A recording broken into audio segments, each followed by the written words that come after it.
Good to go. All right. Well, thank you, everyone. Oh, sorry, Director Grieve just stepped out, but I'll do the preliminary. I'll call to order the November 8th meeting of the Electoral Area Services Committee. I want to acknowledge that we're meeting on the unceded and traditional territory of the Comox First Nation, whose elders and people have stewarded this land since time immemorial, and from what we all benefit from this stewardship. We do have some members of the public in the gallery, so I just want to point out the emergency exits. There's two to the side through the door that we entered, and also in the back here. The muster point is in the parking lot. And before we start the management report, there are just a couple of updates on our agenda, and I'm going to turn it over to Jake Martins.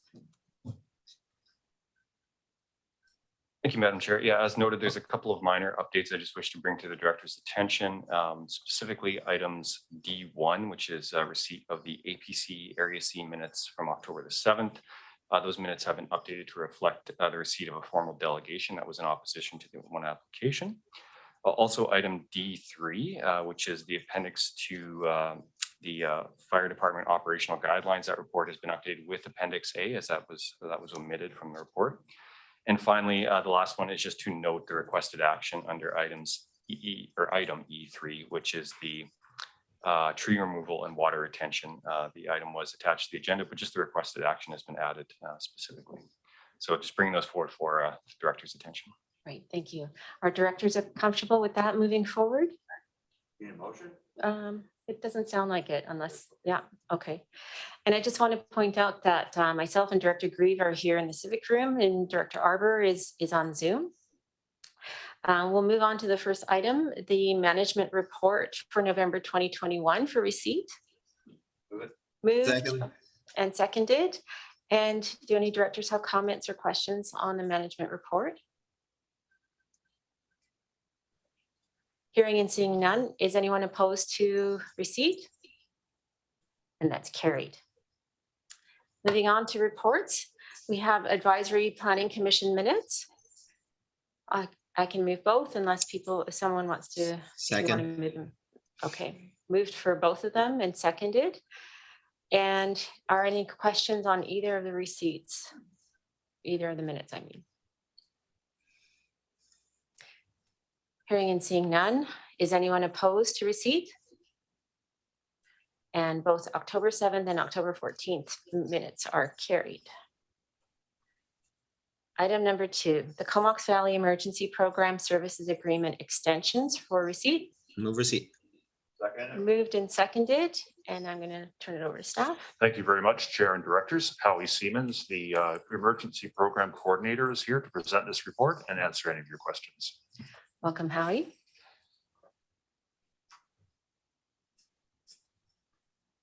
Madam Chair, to the directors, thank you very much for the opportunity. This is on the Emergency Program Service Agreement extension. The Comox Valley Emergency Program is a service of the CVRD that helps prepare, educate, coordinate, and support our regional program during emergencies.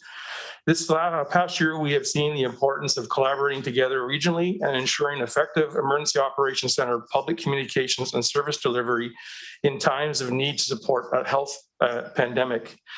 This type of cooperation was also identified in the Regional Operations Center Phase 1 After Action Report that was done with collaboration in a survey from elected officials and those participating within the Emergency Operations Center.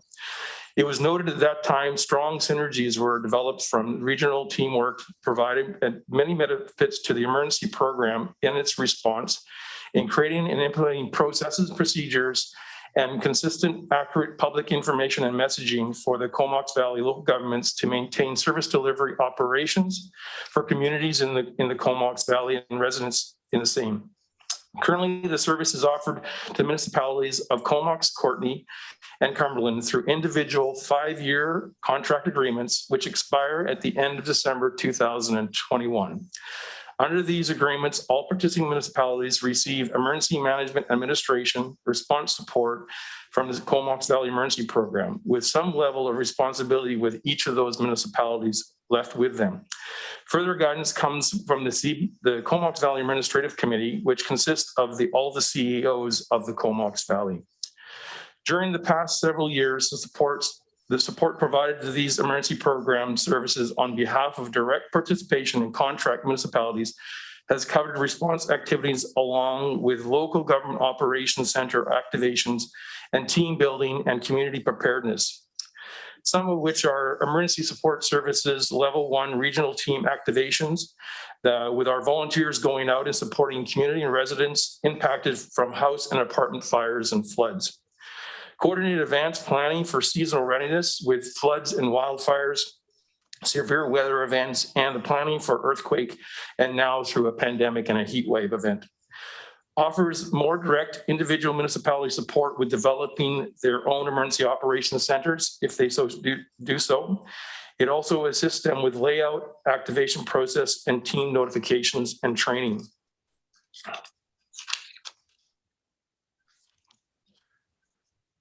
Though the regional growth strategy doesn't specifically mention emergency planning or mitigation, it does indicate a focus on public health and safety and local economic development. With proposed provincial legislation framework changes pending with the Emergency Program Act and revision of that release coming out September or in the spring of 2022 now, we are looking at a shift from fall of 2020. The resources needed and demands may come down to both electoral areas and municipality to address what comes from these changes. For this reason, the recommendation to extend the emergency program's administrative and mutual aid agreements for 2 years will allow the service delivery to seamlessly continue being delivered while waiting for the outcome of the province and how we need to address those. The current Emergency Program Act is not prescriptive in what it does and how we do things. However, there are accountabilities that we must do as local governments. We must be able to provide for those in our communities that have been affected by disaster and plan for and maintain an emergency plan. So the recommendation today is that the Comox Valley Emergency Program Service administrative contracts and mutual aid agreement be extended for 2 years. And that finally, that written consent be received from the City of Courtenay, Town of Comox, and the Village of Cumberland in support of this extension. And I'll take any questions. Thank you. Directors have questions? No, Director Grieve. Howie, I have a question around, the extension and the mutual aid agreement versus having the municipalities come into a service. Is there a reason why we're kind of extending that? And if you could maybe explain what the difference is? Yes, Madam Chair. Yeah, so the service agreement is providing this administrative component to that, and they pay separately. That's not part of the tax requisition as electoral areas do. So we were looking towards going and bringing them into the service, but with all the changes that are coming out, probably coming from what we can see from the Emergency Program Act, we don't know overall how that's going to change, but we are going to continue wanting to focus on a regional service delivery model, and that will be hopefully the local governments wanting to join in under the service bylaw and not be under a service contract. But we need a couple of years to see what comes out of that act and how we can implement that into our program. Okay, thank you. I really want to support that movement towards having a service with everyone included. I think at least many of the other directors around the table here could see so much the benefit of regional planning during COVID. So I see Director Grieve has a comment. Thank you, Madam Chair, and through the CAO to staff. Thank you very much, Howie, for bringing this forward. As you say, I think it's very wise what you're proposing because, just even our health orders are changing weekly almost, so we never know where we're going to be, at least, in 2 years in the future. We might have our feet more firmly on the ground. And I'm personally not too opposed to people participating in services under contract because we all have our own visions of what we think we need for emergency services. And it's worked very well in the past. It gives municipalities some flexibility. And I don't see it, as at least continuing along for the next couple of years. I think it is very wise to keep the status quo and keep moving forward. insofar as one big service, I mean, that's a possibility, but you know, we'll know a little better as the years roll on. Thank you. Thank you. I don't see any other questions. On receipt, is anyone opposed? And that's carried, and we have a recommendation. I'll move the recommendation. Moved by Director Grieve, Second. second by Director Arbor. Comments on the recommendation that the emergency program service admin contract and mutual aid agreement be extended for 2 years, and that written consent be received from the City of Courtenay, Town of Comox, and Village of Cumberland to support the extensions. Is anyone opposed to that recommendation? Hearing and seeing none, that is carried. Thank you. Thanks, Howie. Item number 3, Comox Valley Regional District Fire Department operational guidelines for receipt. Move receipt. Moved and seconded, and over to staff. Thank you very much, Chair and Directors, and Bruce Green, who's the Fire Chief for Oyster River, but is also helping our other fire departments, the rural fire departments of the regional district, in coordinating efforts. He will present this report and answer any of your questions regarding the operational guidelines. Thanks. Welcome, Bruce. Thank you to Madam Chair and the board. Yeah, in August of 2020, the board endorsed an OG package, operating guideline package for all the fire departments. And part of that endorsement was for us to maintain effectiveness. We want to keep them current to today's policies and standards. And as you're aware, the board took on, or the Comox Valley Regional District took on Union Bay Fire Department this year. So part of this package is we've included Union Bay in all the standard operating guidelines. We've included all their operating guidelines in this, as well as you can see there's several others that we've updated and changed. And some of those changes are just clarification. Instead of evacuation, we want evacuations when we move people. Abandon is when we move firefighters, just so there's clarity in that. And the others, some of them are just making them general neutral language. So remove he and him and put they in there to get more modern. With that, I have happy to answer any questions. I'm glad we're bringing that up to 21st century. Thanks for that, Bruce. Any questions from the directors? Director Grieve. Oops. Go ahead. Thank you very much, Madam Chair. And while we have Bruce Green in the hot seat, I can't resist asking, how is it going with Union Bay? Union Bay is going good. I work with Chief Ham have a meeting with him, on a weekly meeting with him. He's going well. Union Bay's coming along good. They're a great department down there, and they're learning the ins and outs of the regional district, and it's going to be a very positive thing moving forward. That's great. That's what I'm hoping that all goes well. And of course, we can't resist putting in a plug for the Merville fire station that's going in and going up right now as we speak. And hopefully we'll all be meeting there in February to cut some ribbons. Thank you. Thanks, Director Grieve. I don't see any other questions. So on receipt, is anyone opposed? And that is carried. And we have a recommendation. So moved. Second. Moved and seconded that the board endorse the updates to the Comox Valley Regional District Fire Department Operational Guidelines Manual as per Appendix A attached, dated October 25th, 2021. Is anyone opposed? And that's carried. Thanks, Bruce. Item number 4, update on sewer extension services to the south. Move receipt. Moved and seconded, and over to staff. Yes, thank you, Chair and Directors. And Derry Monteith, Manager of Liquid Waste Planning, is here to present this report and answer any of your questions regarding the report and the 2 recommendations. Thanks. Welcome, Jerry. Thank you, through the chair. So this report is intended to provide an update on the status of the Sewer Extension South project and present next steps for the committee's consideration, given the recent announcement of a new intake under the Investing in Canada Infrastructure Program. As we know, there is still concern with poorly functioning septic systems in Royston and Union Bay, impacting the environment and Bain Sound.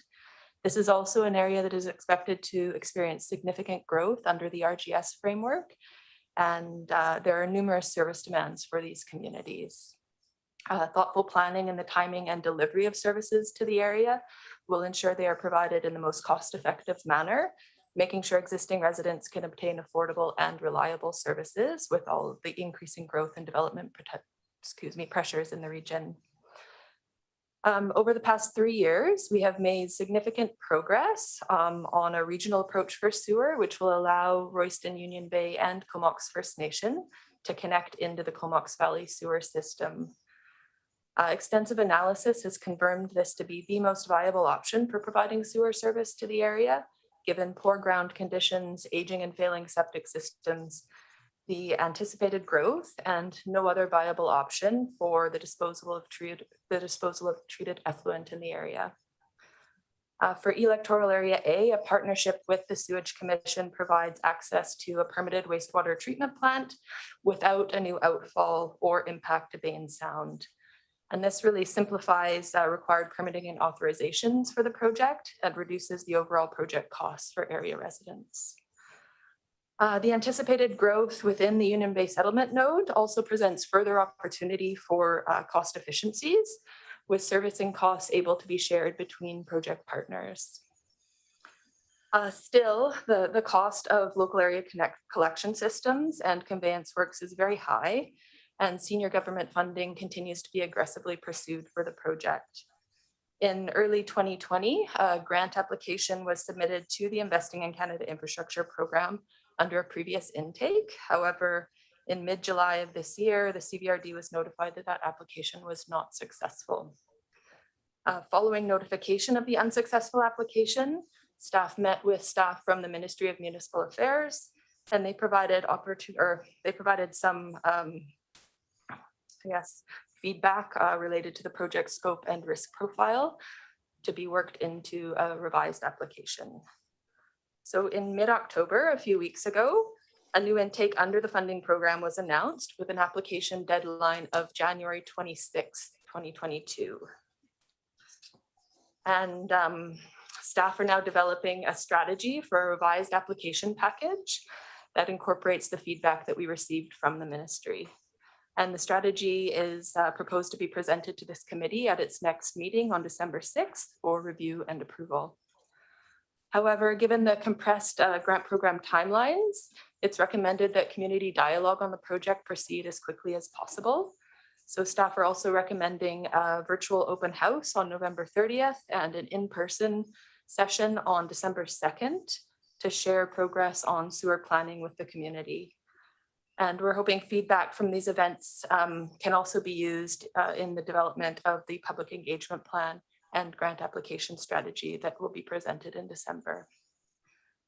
It's also important that we communicate to residents the implications if a regional system is not supported to ensure existing environmental and public health challenges aren't made worse. This may include possible septic maintenance regulation, changes to zoning to reduce development and subdivision opportunities, or the implementation of other land use management planning tools. So no decisions will be made about moving forward on the project without further consultation with residents and property owners in the area.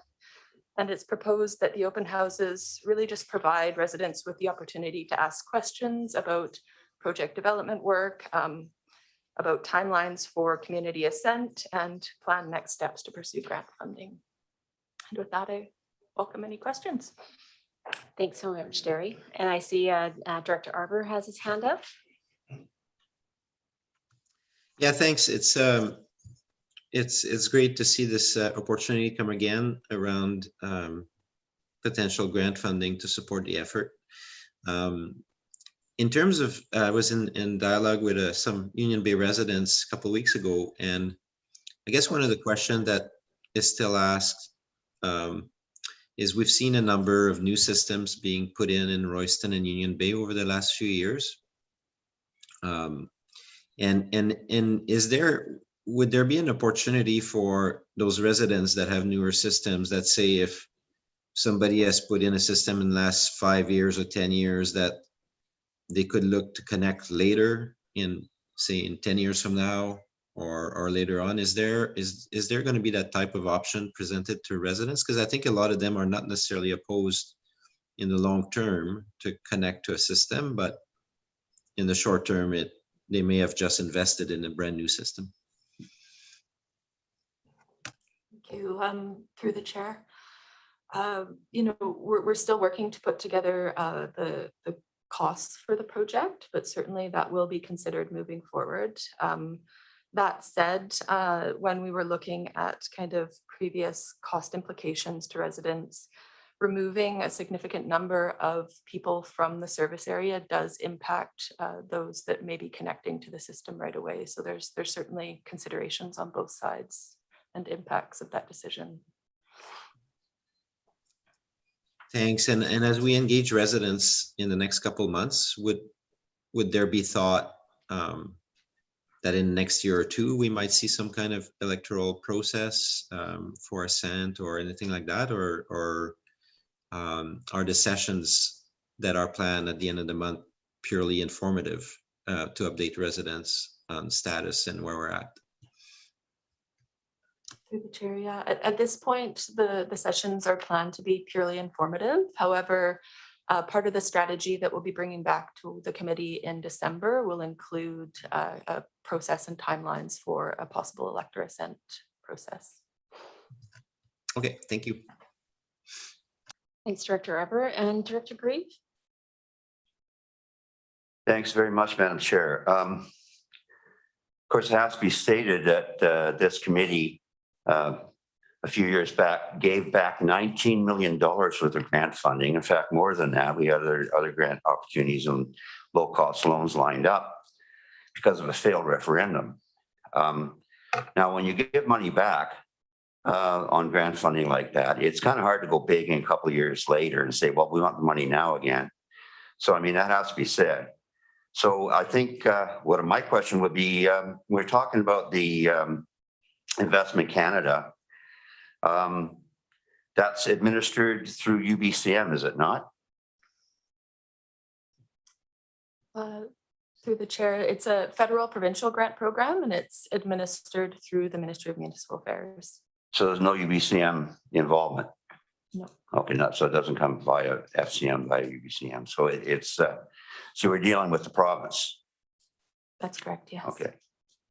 And you mentioned something about the fact that they coach you on criteria for grant applications, how to formulate the next one. That's good. Because, you know, we have a long-standing issue in Union Bay.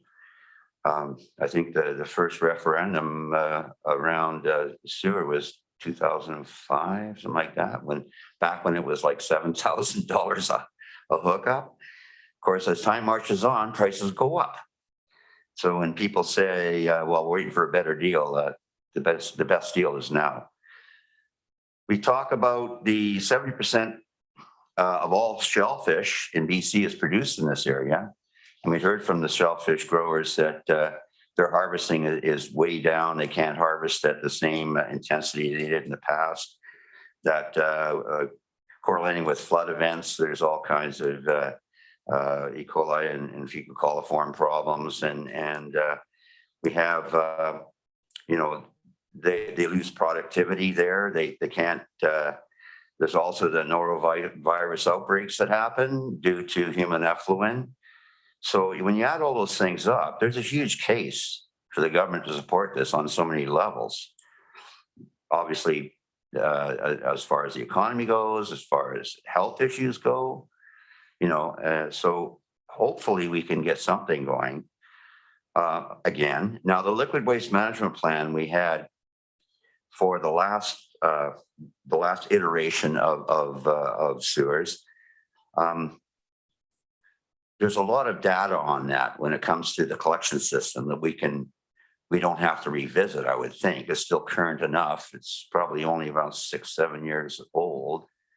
So we don't have to revisit a lot of that stuff. Obviously, the actual sewer system, the actual treatment and discharge has changed radically, which is really good. And I do commend the municipalities are finally getting their heads out of, you know what, to look at the valley as a whole. But I think that with people putting in septic systems and looking for, like Director Arbor talked about, looking for a break. Well, you know, you got to wonder what's a resident supposed to do when they keep having this carrot dangled in front of their faces about a sewer and then it disappears. So eventually you get to the point where it's actually working counterproductive because, as you say, we need a pretty full uptake to be able to make it viable for everybody. But then people, get tired of waiting and put in a $30,000 system. They're not going to want to spend another whatever it is, 12, 15 grand, whatever the best case scenario is to hook up to a pipe. So would it not be feasible, further to Director Arbor's request, that perhaps they could pay the frontage on the pipe, but only pay the connection fee after a certain length of time? Can we work that into those kind of discussions? Can we work them into a new liquid waste management plan? Would it be something we would want to start up again, rather than go to a yes/no referendum? And we know with the culture in the public nowadays, you usually get the appropriate no answer to just about everything. So what's your feeling on restarting a liquid waste management plan? Through the chair, I think that's certainly an option to consider. However, with the grant program timelines that are in front of us, I don't think it's an option that will be available if we want to pursue funding at this time. Yeah, and Madam Chair, just like to add to a few of the very good points that Director Grieve has made, and that is definitely reaching out to the community and hearing from them will help shape how we develop a strategy for how costs are going to be paid for and the approval processes that we may undertake. Director Grieve makes a very good point. There was a failed referendum, and that resulted in $15 million in grant funding going back to the grant funders through the UBCM program. And that program was on the basis of a very different criteria from which we are applying today. It was on the basis of new technologies being very much a part of it. The other thing we're very mindful of, yes, that failed referendum told us about the capacity of the community to pay. So we have to come up with a solution that is very favorable financially for residents. But there were other concerns that were raised at the time. There's the concern that the outfall would be in Bain Sound. And in order to address that, the application was modified that treated water would be piped all the way to the Brent Road transfer station. And there was concerns about a 3P partnership that was part and parcel of that application. We've addressed many of those concerns with this proposal. We are offering to the community an approved treatment facility. So there is little risk to the costs associated with the build of a treatment work, which is very cost prohibitive at this time. We know what the cost is. It's the cost of connection. The fact is we have alleviated the concerns of there being a Bain Sound outfall, in that Brent Road would be the preferred treatment, and that outfall is outside the realm of Bain Sound. So we're definitely addressing some of the concerns that were raised through that process. And again, we're very mindful for the cost implications to area residents. And we really look forward to hearing from the community, their concerns and their ideas and suggestions through the consultation that we'll take. And we'll bring that back for your consideration before you adopt the ultimate strategy for this moving forward. Thanks to our CIO for those comments. Just to further too, because, I've got no skin in this game this time out. I did last time, but I would definitely encourage all the residents to also consider the enormous increase in the value of their property that's happened since that time. We're probably looking at, year over year, 28% increase in property value. So when you talk about the old days when you could hook up to a pipe for $7,000, it's only logical to realize that it's going to be easily double that today when you take a look at the value in your house and everything else. So, just to be frank, you have to look at it with 2022 vision, 2022 being the year, not the vision. Thank you. Thanks, Director Grieve and Director Arbor.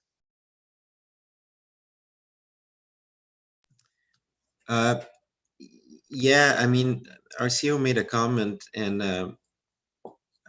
I heard earlier that the sessions will be purely informative.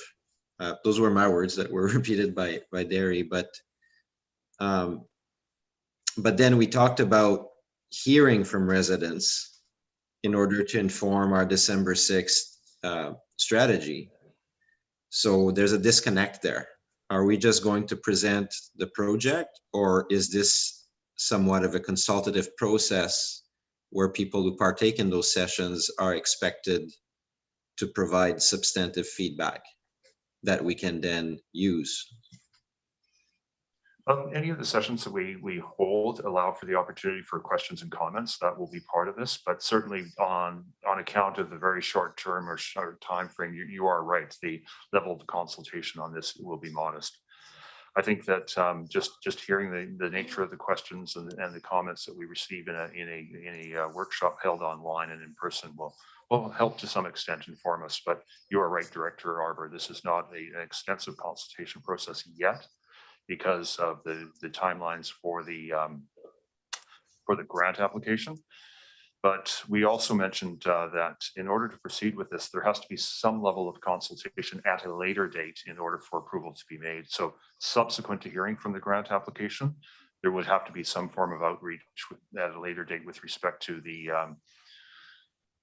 approvals to enter a service and to undertake the borrowing that would be necessary. And though the details associated with borrowing money and such will involve some level of consultation as well. That will just happen after the grant application, but will be part of the process, for this project moving forward. It's not just limited to what we undertake before the grant is made.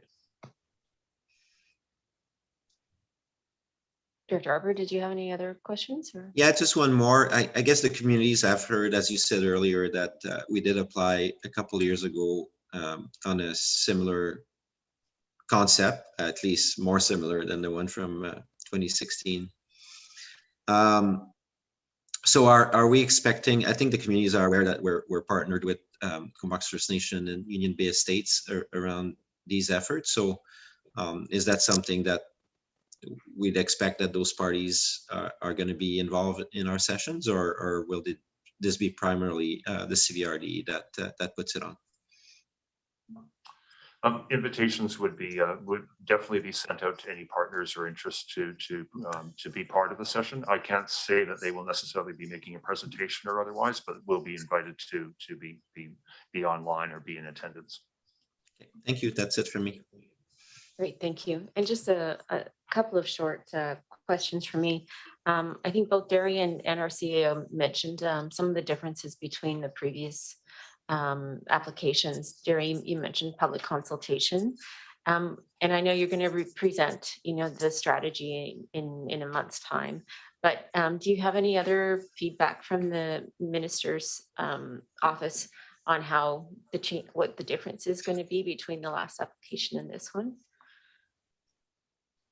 Yeah, to answer your question, Madam Chair, we did receive some feedback regarding project scope and trying to really focus the application on the infrastructure components that service existing residents, and also trying to make sure that we're kind of including as many benefiting residents in terms of the collection systems included in the application as we can.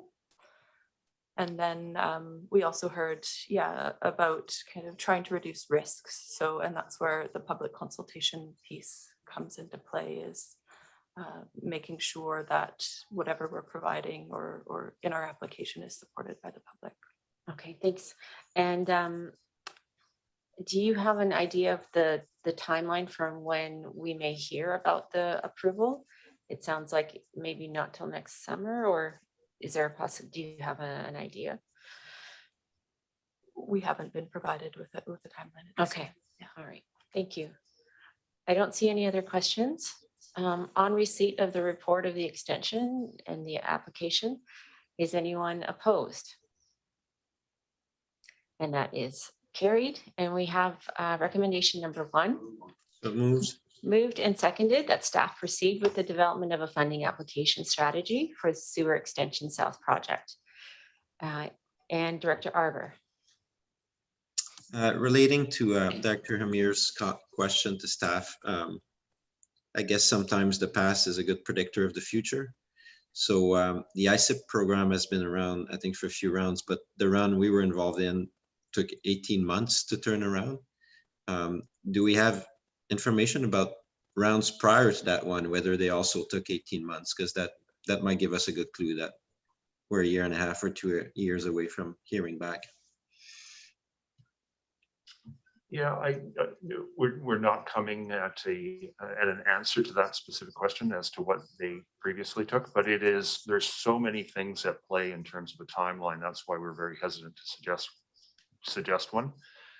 A federal election, a provincial election, local government elections, all will play into this. And most importantly, probably just the level of application and the extent of applications that are made and their ability to wade their way through and make decisions. So there's a number of factors that can play into just how long it will take that are beyond our knowledge or control. Okay. Any other questions? On recommendation 1, is anyone opposed? And that's carried. Recommendation number 2, Move to. moved and seconded that staff proceed with a virtual open house on November 30th and an in-person open house on December 2nd at Union Bay Hall. Any comments? Seeing none, is anyone opposed to recommendation 2? And that's carried. Thanks, Terry. Item number 5, Mount Washington Fire Hall, introduction of bylaws and AP logistics for receipt, moved. And I can second. And over to staff. Thank you very much, Chair and Directors. And Jake Martins is here, as well as James Bast, to describe for you the process with respect to the bylaws and alternate approval process. Great, thanks. So I think we're going to James first. James or Jake first, I think it sounds like. You can just hit your mic, James. Thanks. Thank you, Russell, and through the chair. Yes, so this report is being brought forward at the direction of the board to come forward with the specific bylaws and alternative approval process logistics for the Mount Washington Fire Hall project. The proposed funding model has been updated since the last meeting with the contribution of $900,000 in community works funds from areas C and B. Sorry, am I really quiet? So as I noted, it includes the contribution. This for servicing this debt, the tax impact on a residential property assessed at $500,000 would be approximately $123.40. So prior to proceeding with the elector approval process, the necessary bylaws, which are an amendment to the service establishment bylaw and a new loan authorization bylaw, need to be given initial readings by the board and then subsequently approved by the inspector of municipalities. Also required is for the board to consider the specific logistics. That includes an estimate of the eligible electors, as well as the response form and the deadline associated with the alternative approval process. I will note that the loan authorization bylaw that's attached to this report and proposed for initial readings does include the repealing of the previous loan authorization bylaw and temporary borrowing bylaw that was adopted back in 2016 and was not drawn upon with regard to that initiative. With that, as Russell noted, my colleague James Bass and Kevin DeVille are here. Between the three of us, I'm sure we can respond to any questions that may arise. Thanks very much. I'm just looking at Director Grieve and I know he's got a question. Thank you very much. So looking at the timeline here, we all know that it's a very compressed building envelope on Mount Washington. And we're talking about closing the deadline for the AAP on February 22nd. Now, does that realistically leave us enough time to actually get shovels in the ground after you can see the ground under the snow? Yes, through the chair.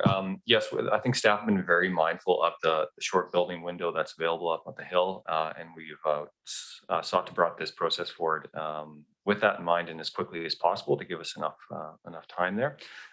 We are right now in the process of preparing the procurement documents so that all of the details are ready to proceed should the alternative approval process pass. And we're confident that that will give us that window necessary to construct. Go ahead, Director Grieve. Just a subsequent, sorry about that. So if we do get approval on the 22nd. Then it goes to the board in March. And then we can proceed, or it has to go back to the ministry. Through the chair, note once the approval is received from the electors, the board can then consider adoption, and then the project is able to proceed. And all our engineering is pretty well in place on this, right? I will turn over to. Got to give James a chance here. Yeah. Go ahead. Yes, thank you. Through the CAO to the chair and to the directors. Yes, we're currently working with the engineers to refine the construction drawings. Those drawings will be ready in time. I've been assured by the engineers. And again, recognizing the tight construction window that we have compressed as much as we can, and we're working with procurement currently. So yes, we're confident we can do it. I really can't convey my gratitude for this because it's been a long, long haul for the members of the Mount Washington community. And I do commend James Bass for his diligence in working with the community on this. So let's hope we can actually have shovels in the ground next summer. Thank you. Great. I don't see any other questions. On receipt, is anyone opposed? And that's carried. And we have recommendation number 1. Moved. And I can second that the bylaw proceed for the Mount Washington Resort Community Fire Protection Service loan authorization. Bylaw 685. 685 and 686. Are there any comments or questions around recommendation 1? Hearing and seeing none, that is carried, and recommendation 2 has been moved. And I can seconded by Director Arbour, regarding once the approval has been received, that the Inspector of Municipalities bylaw number 686, that as soon as it's applicable, publication allows, that staff be directed to publish the notice of approval, alternative approval process. And I think it's a long recommendation. Do directors want me to read it out, or is everyone okay with all of the points? Okay. Is anyone opposed? And that is carried. So we look forward to that AAP happening. Thanks, everyone. BC Safe Restart Grant Program funding, second installment allocations for receipt. Good. Moved. And I can second, and over to staff. Thank you very much, Chair and Directors, and Kevin Duval, our acting CFO, is here to present this report and answer any of your questions. Great. Thanks, Kevin. Thank you very much, Russell. Through Madam Chair to the directors, good morning. So in front of you today, staff have brought forward recommendations for your consideration to potentially bring forward to the CVRD board to allocate the remaining $402,000 in BC Safe Restart funding. To give the directors a bit of an overview, so back in the fall of 2020, as you're aware, the province distributed approximately $415 million across the province to support COVID-19 BC Safe Restart grants for local governments. The portion that was received at that time by the Comox Valley Regional District was $723,000, and that funding was received in November of 2020. And then we did receive a further $402,000 in March 2021 for total grants of just over $1.1 million. In fall of 2020, the $723,000 in funding was allocated by the board, and we've outlined the various items that supported, and just to touch on a few of those. So we did provide $200,000 to help assist emergency operations preparedness and community support. We also did provide $100,000 to the Comox Valley Community Foundation to promote local food security and support vulnerable populations. We also allocated some of those fundings to enhance our IT resilience within the organization to help support our rural areas and others, during COVID and respecting people's abilities to come into the office. And we also did allocate some dollars to help support our rec facilities, which was one of our primary services that did suffer some significant revenue impacts as a result of COVID. Over the summer of this year, staff did consult with the rural area directors just to discuss some possible items of future further support for this remaining $402,000. And in fact, $40,000 of the funding has already been committed to various community halls throughout the rural areas to help support some of their initiatives. And we have now brought forward recommendations with respect to the remaining dollars for consideration, given we wanted to enable the electoral area directors to provide some feedback and input, given that we really wanted to make sure there was an emphasis on the rural areas and looking at what long-term benefits we could provide, what activities would be of most urgent need, and ensuring that we're continuing to be able to support services delivered by both volunteers and through the CVRD. So as outlined in the report, we have broken down the potential contributions as follows. $200,000 in further contributions to our community halls. Those would really go a long way to help support continued revenue impacts that many of those facilities are experiencing. We know that has impacted them certainly operationally, but also likely with respect to deferrals of a lot of their really necessary asset management work. So we would certainly like to see some support to those facilities. In particular, we've had a request from Fallen Alders Community Hall in Royston for about $6,500 to assist them with some improvements with respect to ventilation and window insulation as a risk mitigation factors with respect to COVID. We're recommending or suggesting a further contribution of $20,000 to the Neighborhood Emergency Preparedness Program to help support the great work that group continues to do with respect to identifying potential hazards and impacts within neighborhoods and throughout the community. We've also suggested a further contribution of $100,000 through the Comox Valley Community Foundation to again help to support food security and supporting vulnerable populations, given that initiative was quite successful the last go around, and certainly the Community Foundation has the infrastructure and the process in place to certainly make that continue to happen. And then lastly, we're also recommending about $42,000 to help support what we're calling community self-service online tools.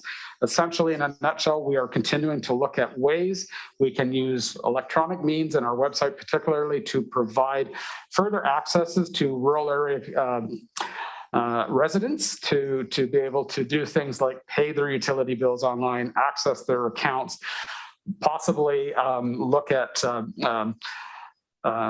initiating and paying for building permits, pet licenses, those kinds of things.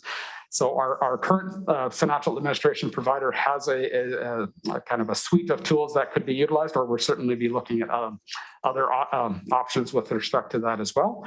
But certainly we feel that would provide some significant long-term value, again, to provide another way for folks to kind of access and pay for the various services that they receive from the regional district. So I'll perhaps leave it there and certainly be willing to answer any questions. Thanks, Kevin. Do the directors have any questions? Director Grieve? Thanks, Madam Chair, and through the chair and the CAO. So community halls, $200,000. Of course, this is a little private project of mine. Community halls have always been very important in electoral areas. In some ways, they're experiencing a lot of difficulties. I think the aging population is probably part of that. You mentioned the Fallen Alders Hall. I know that Union Bay Hall are also looking for about $100,000 for their roof. I know the Merville Hall Association is in dire need of upgrading their septic system. These are just basic items, just to give them the tools to continue. It's the public must realize that we're not bankrolling anything here and any big capital changes or whatever. So certainly that's kind of just a drop in the bucket, really. Neighborhood preparedness, $20,000. I mean, that screams to me to be insufficient. I don't know. I mean, we have other sources of revenue other than that to carry forward our emergency preparedness. I guess there's other revenue streams there. So that's a very important one. It's going to become more important as time goes by, especially if we get another summer like the last one. Chances of wildfire and urban fire interface is huge. We have communities all over the valley that have one way in. And we're going to talk about that later on in the meeting a bit. Now, the Comox Valley Community Foundation Food Security, that pretty well is going to initiatives in the city of Courtenay, is it not? Through the chair to the director. So at this point, we don't have any kind of idea as to who might potentially apply through the community foundation for that. Some of the organizations that I know did receive funding in the Gloucester round are certainly based within the municipalities, but they do also offer their services throughout the valley to a number of rural area residents as well. Well, I know that just to be fair, the municipality's got a huge amount of money. And then the government kind of backtracked a little bit and stumped up a bit more for electoral areas. But I would want to know what functions the city of Courtenay funds in the rural areas. Just to be fair, I hate to be the devil's advocate there, but we don't. I'm sure the electoral areas don't mind, helping out with these social issues, but it's never, to my knowledge, reciprocated. Community online tools, well, $42,000. We're assuming here that people in the electoral areas actually have stable and secure internet service, which again is another thing we'll be talking about.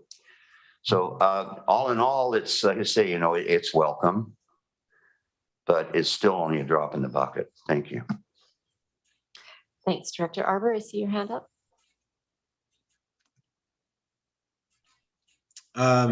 Yeah, thank you. I guess I'm more positive about 400 grand. It's, I mean, I wouldn't call it a drop in the bucket. I think we know in rural areas that every dollar makes a difference. And I'm really proud that a number of us, including your Director Grieve and myself, lobbied pretty hard to the government to free up some extra cash, considering, as Director Grieve said, that it seemed like the formulas were a little unfair to rural areas when they were set up. The online tool I really like. I know there were good reasons for it, but it felt funny when we kind of eliminated a payment option when we took over UBID, and because we had an overarching policy. But I think anything that makes it easier for our rural residents to go online and pay their bills or view their accounts or anything like that, I'm really glad to see that in there. The halls I find, of course, supportive, but it's a bit, other than the Fallen Alders request, which is very specific, it leaves it pretty open what it will be used for. So I guess if we put this in the budget, that'll be probably my only question today, which is, are we looking to spend that money by March 31st, or do we have flex on that? But yeah, the 80,000 to each function is just a question of how that will get parceled out. And in regards to the Comox Valley Foundation and the food, yeah, I mean, I see those as restart money. I was, in my conversation this summer, I was hoping for more identified project around outdoor activity, recreation, things like that. The food I saw more as a, perhaps wrongly, I'm sure Director Hamir will challenge me on that, but I saw it more as immediate response to when COVID happened. And in a restart, I guess it begs the question as to,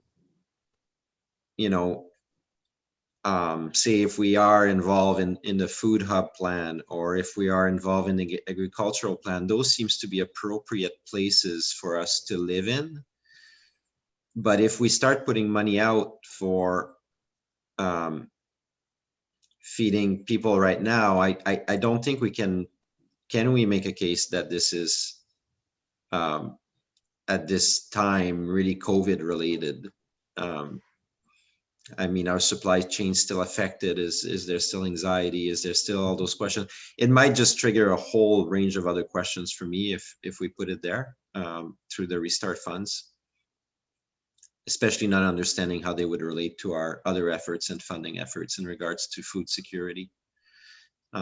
So I would not be as thrilled to just put that money arm's length to the Comox Valley Foundation, but that's me. I'm just a bit of feedback. The rest I'm really pleased with.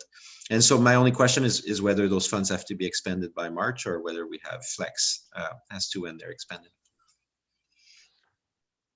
The Chair, to Director Arbor, appreciate that question. So to give you a sense of kind of what the process needs to be, no, we do not have to spend the dollars right away, but we do have to allocate them prior to December 31st. So all BC Restart funds have to be allocated by the various local governments by that date. There is then definitely some ongoing reporting requirements that we will have to build into our annual audit process to ensure that we're reporting out on those funds. But no, we're under no obligation to have those spent by December 31st. Our intent, with the director's consent at the table today, is we would bring a report forward to the CVRD board for its consideration and adoption with respect to those allocations, because the allocation of these would fall to the board purview. And in that report, we would then specify very specifically what budgets and services we'd be bringing budget amendments forward to allow these to come into the budget. And then, once we kind of go through the 2022-2026 financial planning process, we would then, attempt to provide some further information as to the specific activities or initiatives that those funds would go towards. Thanks, Kevin. I did want to make a couple of comments as well, just on the allocation of dollars. I also do really like the online tools. So I think as soon as we can get some of those in place, that's just, fewer trips that our rural residents have to make into town, which goes a long way for a number of benefits, both time and greenhouse gas and on and on. Just making that service more accessible, I think is a great option. I too felt that the neighborhood of emergency preparedness funding was too small. That just didn't seem adequate, considering how many of these that we'd really like to get sort of done in the next coming years. So my question was actually, and I know like Director Grieve has mentioned how important the halls are, but we do have a service now that's funding, halls. And I was looking at the 80,000 for functions 672 and 676. I see Dr. Marzo's on the Zoom, and I'm wondering, Doug, if you have any idea if that number seemed a bit high, but are there actual needs associated with that high? Like, is it something similar to what Fallen Alders is asking for? Is that money allocation, has that been, the request been made, or are we just parking the funds there? Yeah, I think it's safe to comment on that we're largely parking the funds there. We do know there are a number of needs from the community halls, and we do know the revenue has declined over the last few years. So when it comes to, those revenue shortfalls of being able to continue their capital upgrades, when you start looking at the halls and even just changing over a roof, et cetera, that money would be spent fairly quickly, I would say, just given the size of the facilities and the age of the facilities. So it's more in line with looking at that lost revenue and those halls continuing to fall behind, and providing that opportunity for them also to get started with services as well quickly out of the gate here, although a lot of them are already starting that now. So it's kind of two sides. As you're aware, it's kind of a new service started, so there's not a lot of reserve money is already set aside. If you recall, last year when we reviewed the community hall services, we looked at that slow reserve kind of build up. So this would help with that process as well. Okay. And it could also be the site for some of those outdoor amenities down the road that were discussed by different groups over the years for providing rural residents an outdoor gathering space. So there's just a whole lot of conversations happening around the community halls right now. And like Kevin alluded to, that 2022 to 26 financial plan will help. Well, maybe not so much next year, but the next year or so will help identify those needs more. with more of a dedicated need fund ask. Okay, thank you. I'm wondering is there another funding source that we could use to support the neighborhood emergency preparedness, or is Yeah, I can this answer. grant being so open? Are there really other options? Madam Chair, I'll just ask Howie Stevens to come forward. Sure. Thanks, Holly.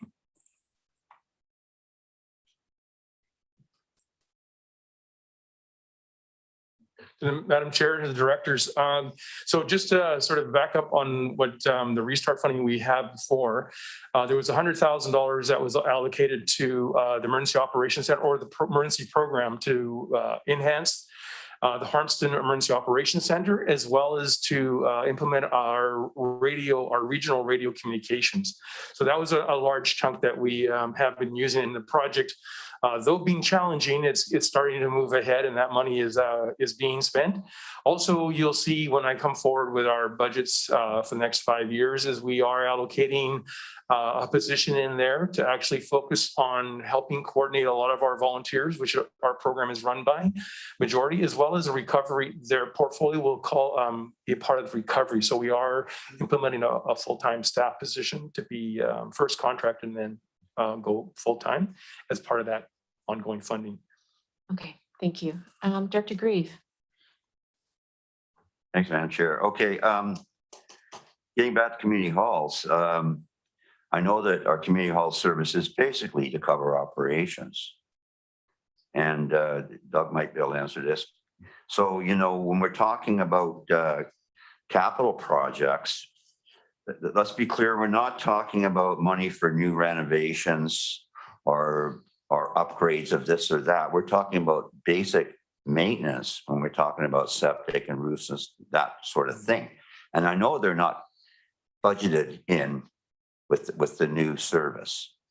So I do think that, yeah, we have to differentiate between, the must-haves and the nice-to-haves, and that's I don't think there's any room for nice-to-haves out there at all. I think it's the must-have. So, like I say, when it comes down to $200,000, it sounds like a big number, but it can be eaten up pretty fast when you're working on a building that's designated public assembly. So, just to be clear on that. The other thing, Director Arbor touched on about the food security piece, especially through the community foundation, administered through them. Like I say, very little ever trickles down into the rural areas. And like I say, municipalities never contributing to the rural areas. We're always contributing to the municipal areas. But I would say it's not necessarily pandemic related. And if we can use that money when we talk about, our the food hub and the agricultural plant, we're basically giving people a fishing rod rather than continually giving them fish. So I'm not in favor of that going to the community foundation. So I just want to make it clear. Okay. I will comment on that allocation of funds. From what I understood, and maybe this may be a subsequent motion if staff could maybe bring a report back to say how the community foundation spent those dollars. I thought we did have a report about that. But I do know, from local news recently, the Bread of Life food bank has seen a huge increase in need. I think they went from 100 people on a regular basis to over 500. So that's in the Black Creek area. Lush Valley, with their good food box, has been delivering to the rural areas. And so it's not, even though their office is based in Courtenay, they are absolutely providing services to our rural residents as well. So I don't think that we can say that this is just a Courtenay service. It's certainly helping all of us. And I do know Courtenay did put forward quite a lot of dollars to Lush Valley and other food operations this year with their restart funding. So I don't want to disparage all the municipalities in one vote that they, some of them have stepped up and have also put funds forward to supporting a pretty large need. We are seeing that our community is suffering. I mean, these are the long-term impacts of COVID, from having the inability of having childcare so that one or two parents can't work, meaning that they've really dropped their household income, and food prices have gone up quite exponentially. So these funds, I think, are actually targeted towards this type of emergency food needs. We have funding for the other, if we wanted to go down a food hub or an ag plan, those are some separate dollars that are available through Community Works dollars. There's very little funding like this restart that is more for the soft needs in our communities rather than the capital costs. So I do support the 100,000 going to the Community Foundation.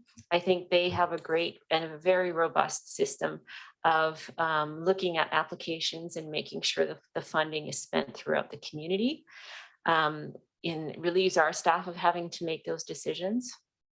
But I think if directors are wanting to have a report back to find out how those dollars are spent, or maybe a redirect so that if the report's there, I think that would be helpful. I do see Director Arbor, unless do staff have a. Yeah, I'll just say the Community Foundation did in the past provide a very fulsome report, and that is part of their process. They are committed to reporting back on the results of the funding that is allocated to them. Thanks. Director Arbor? I guess what is really lacking for me on this one is our strategic role with those funds. Like, as you know, I have no issues in us dabbling in a number of files, whether it be childcare or substance use, but I can really wrap my head around our role in the agricultural planning, in the food hub. In terms of food bank type related activities, I just don't understand the strategic context at all. So I don't know if us contributing 100 grand is gonna be the largest amount that the sector sees this year, or whether it is going to represent 0.2% of the effort. I just don't, I could see it at the beginning of COVID, where we were really scrambling and really trying to support organizations and get things going at a very challenging and chaotic time. But if we're going to do it now, are we going to do it again next year? Are we going to start looking for those kinds of funds to play a role in that scene for the next number of years? Because I think we're past that point in relation to COVID response. October 23rd was the last days where the curb payments got paid, right, to individuals. So the economy in the next month or two, we're going to see if we're stabilizing as a society, or if we're going to start clunking out with a stagflation scenario. But I just don't understand.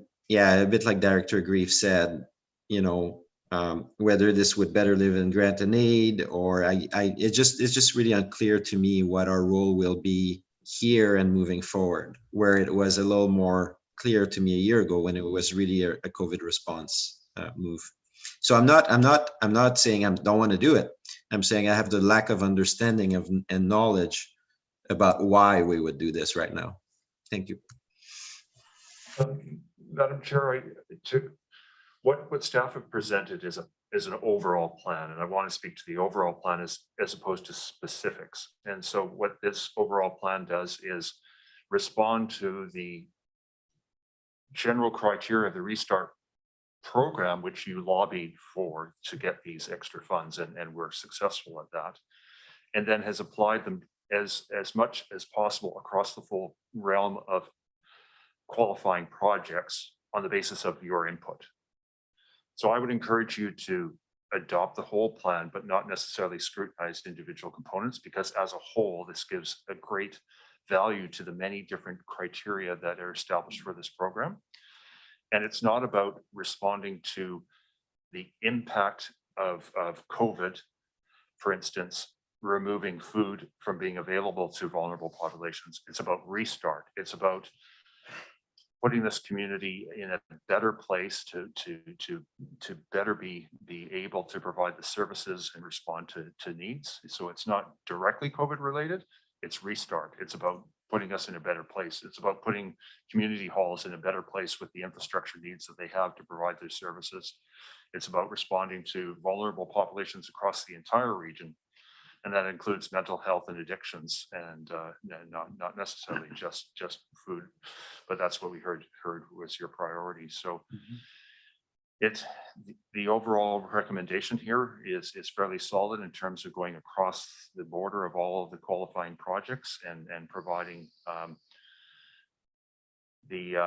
the community foundation that has the means and has the wherewithal to do this. We don't as staff, and it's not meant to be a political decision as to the allocation of these monies. They're best suited to do it, and they will take the money that you donate and get additional monies and make it go even further than we would otherwise be able to. So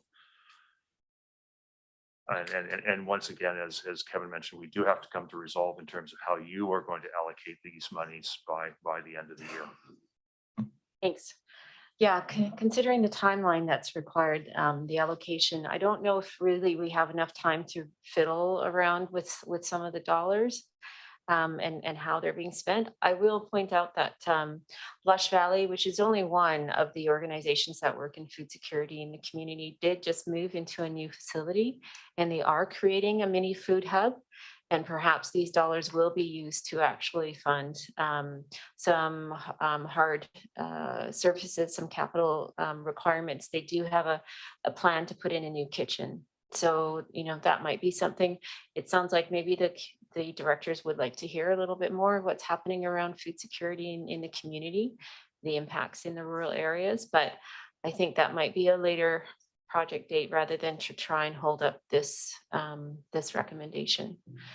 I don't see any other lights up. So on receipt, is anyone opposed to receiving the report? Hearing and seeing none, that's carried. We have a recommendation. I'll move that the EASC recommends that the CVRD board that 402,000 additional Safe Restart grant funding be allocated to support the initiatives as presented. Do I have a seconder? All right, that fails. I will open up to the floor then. Director Grieve? Yeah. Referral motion on this, bring it back at the next ESC with a little more information. Thank you. Second.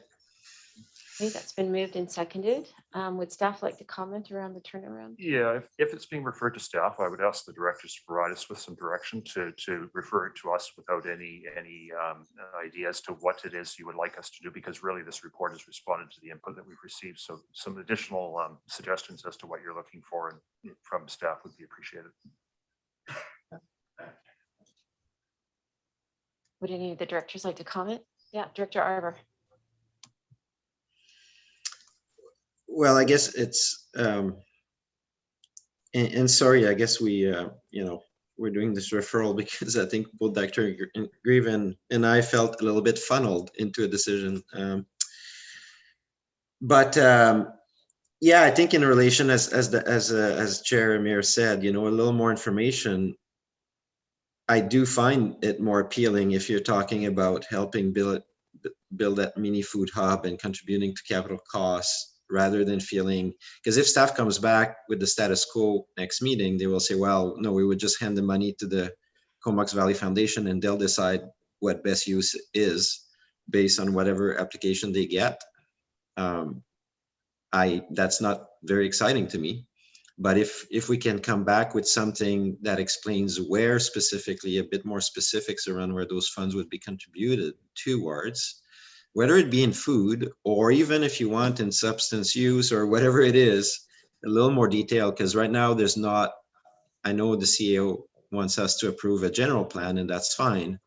But, it's, I guess we're also not in outside of our right to ask for a little bit more detail. And I think Dr. Hamir was speaking in the right direction when she said what those funds could potentially be contributed towards. Thanks. Director of Grief has a comment. Yeah, I think a little bit of this stems from the fact that we kind of felt burnt from the last round on this, that we ended up with some money for fire halls and a little bit for community halls or something. And the rest went out. Now that was different time. We're talking about restart now. We're not talking about, you know, the middle of a pandemic.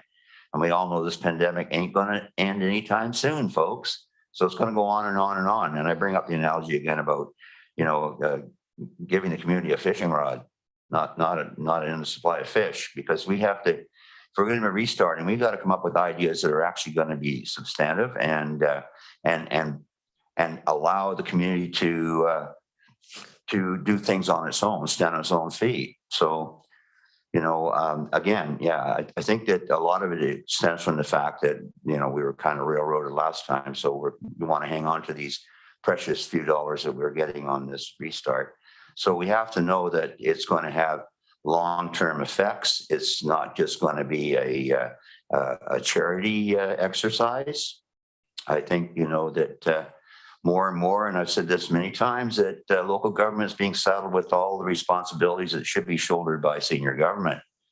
And every time we take it on, they shovel more down the line. So yeah, I'd like to have a little more clarity on how it's actually going to fit in with the restart concept.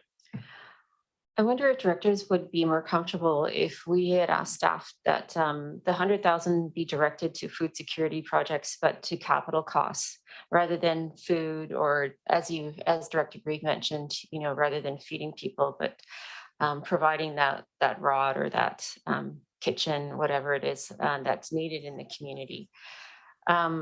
Would either of the directors have been more comfortable if that recommendation had gone out, and would staff have been able to include that in some of the direction to the community foundation? Yes.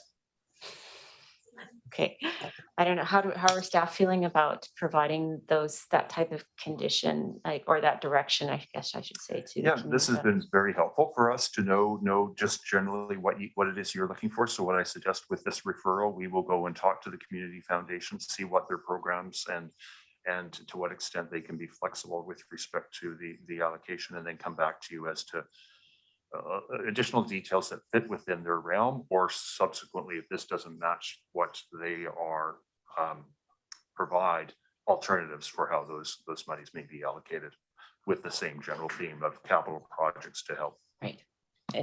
And I'm also considering a capital projects also to be, you know, planting of fruit trees, things that, you know, have a long-term, not just a one-off. That's what I'm hearing from the directors. Having a more long-term benefit to food security in the community. Director Grieve? Well, once again, Director Arbor touched my heart. Wish you would stop doing that. But certainly we've got initiatives like you talk about, you know, community kitchens, legal kitchens. Again, the Merville Hall Association wants to get their kitchen up to snuff for, you know, some small batch processing, et cetera, et cetera. So I think that that's laudable. That's more where we should be going with this stuff.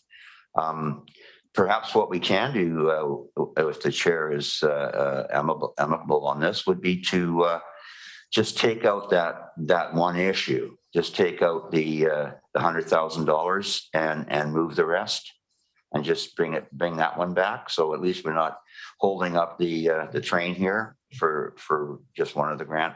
You do have a referral Yes, motion. right. We have the referral motion now, so that We would, could defeat that and make a referral just on, or you can't amend the referral motion, can you, Jake?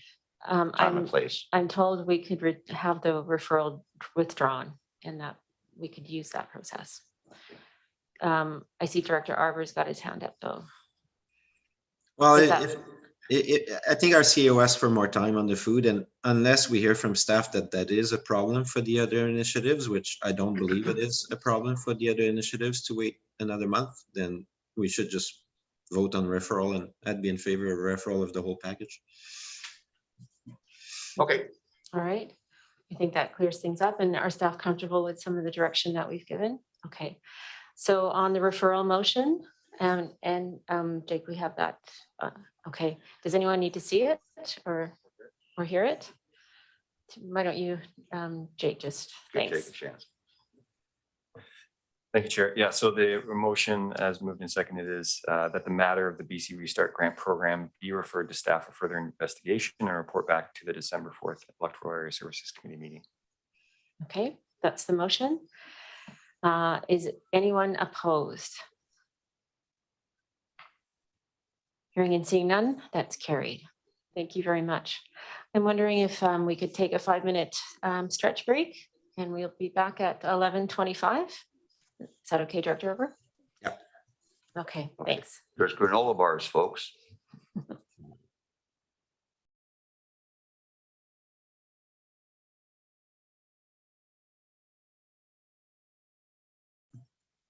Did you say 11:45?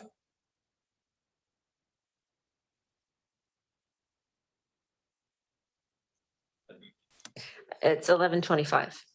Okay, okay. I was gonna go to the store otherwise. Thank you.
Okay, I will call the meeting back to order.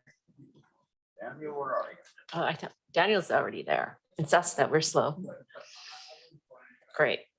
So I believe we are on item number 8, the Macaulay Road MRANA Emergency Routes Road Safety for receipt. Move receipt. Oh, so did I'm sorry, apologies. I skipped over item number 7. I thought it was on purpose. No, the COVID Restart Recovery second intake opportunity for receipt. Move receipt. Second. Thank you very much, Chair and Directors, and Howie Stevens is here to present this report. All right, thanks. Sorry, didn't mean to skip over you, Howard.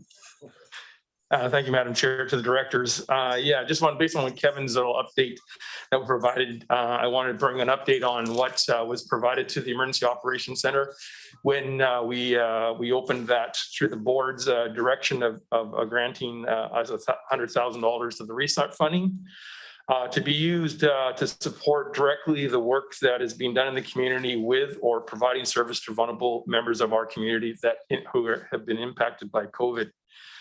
With the staff support from Regan Jameson from the CVRD's Recreation Department, the EOC reached out to originally 22 non-for-profit organizations that we've identified or knew in the community that work with this population and organizations.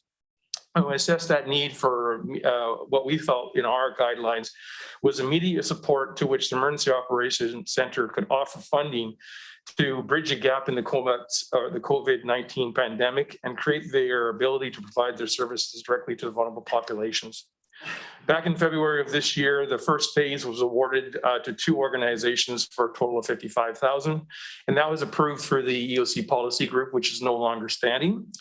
And that went out to the Caravan for $10,000, the Comox Valley Transition Society for $25,000. They're supporting 2 different initiative projects, and then the Hornby Island Athletic Association. And in the back of the report, there is details on what services those provided. In phase 2 resulted, the remaining 45,000 of the 100,000 will be provided. And I think an award letter has already been issued back in October for the Black Creek Bread of Life Food Bank. So they have 11,250. Comox Valley Transition Society, again, to continue helping them with their Connect Warming Center initiative for 11,250. Hornby Island Athletic Association for 11,250. And then we also provided the Hornby Island Education Society with 11,250. The number 11,250 looks kind of consistent there. We did get higher applications from some of the groups, but we wanted to, and some of the groups that had not received funding before, so we wanted to share the funding equally. So we distributed the remaining money equally through those organizations. And as the EOC is now closed, this report is for information only. Thanks, Howie. Do any of the directors have a question for the report? Okay. Hearing and seeing none. On receipt, is anyone opposed? And that's carried. Thank you very much. All right, now we're on to number 8, Macaulay Road, MRNA Emergency Routes Road Safety Report for receipt. Moved, and I can second. Over to staff. And thank you. And Howie is here to present this report and answer your questions about the recommendation as well. Thank you, Madam Chair, to the directors. Thanks for putting up for my speaking tonight. I appreciate that. At the September 20th, 2021 East meeting, Marana provided a presentation introducing their new neighborhood association and shared their safety concerns focused on emergency routes and road use.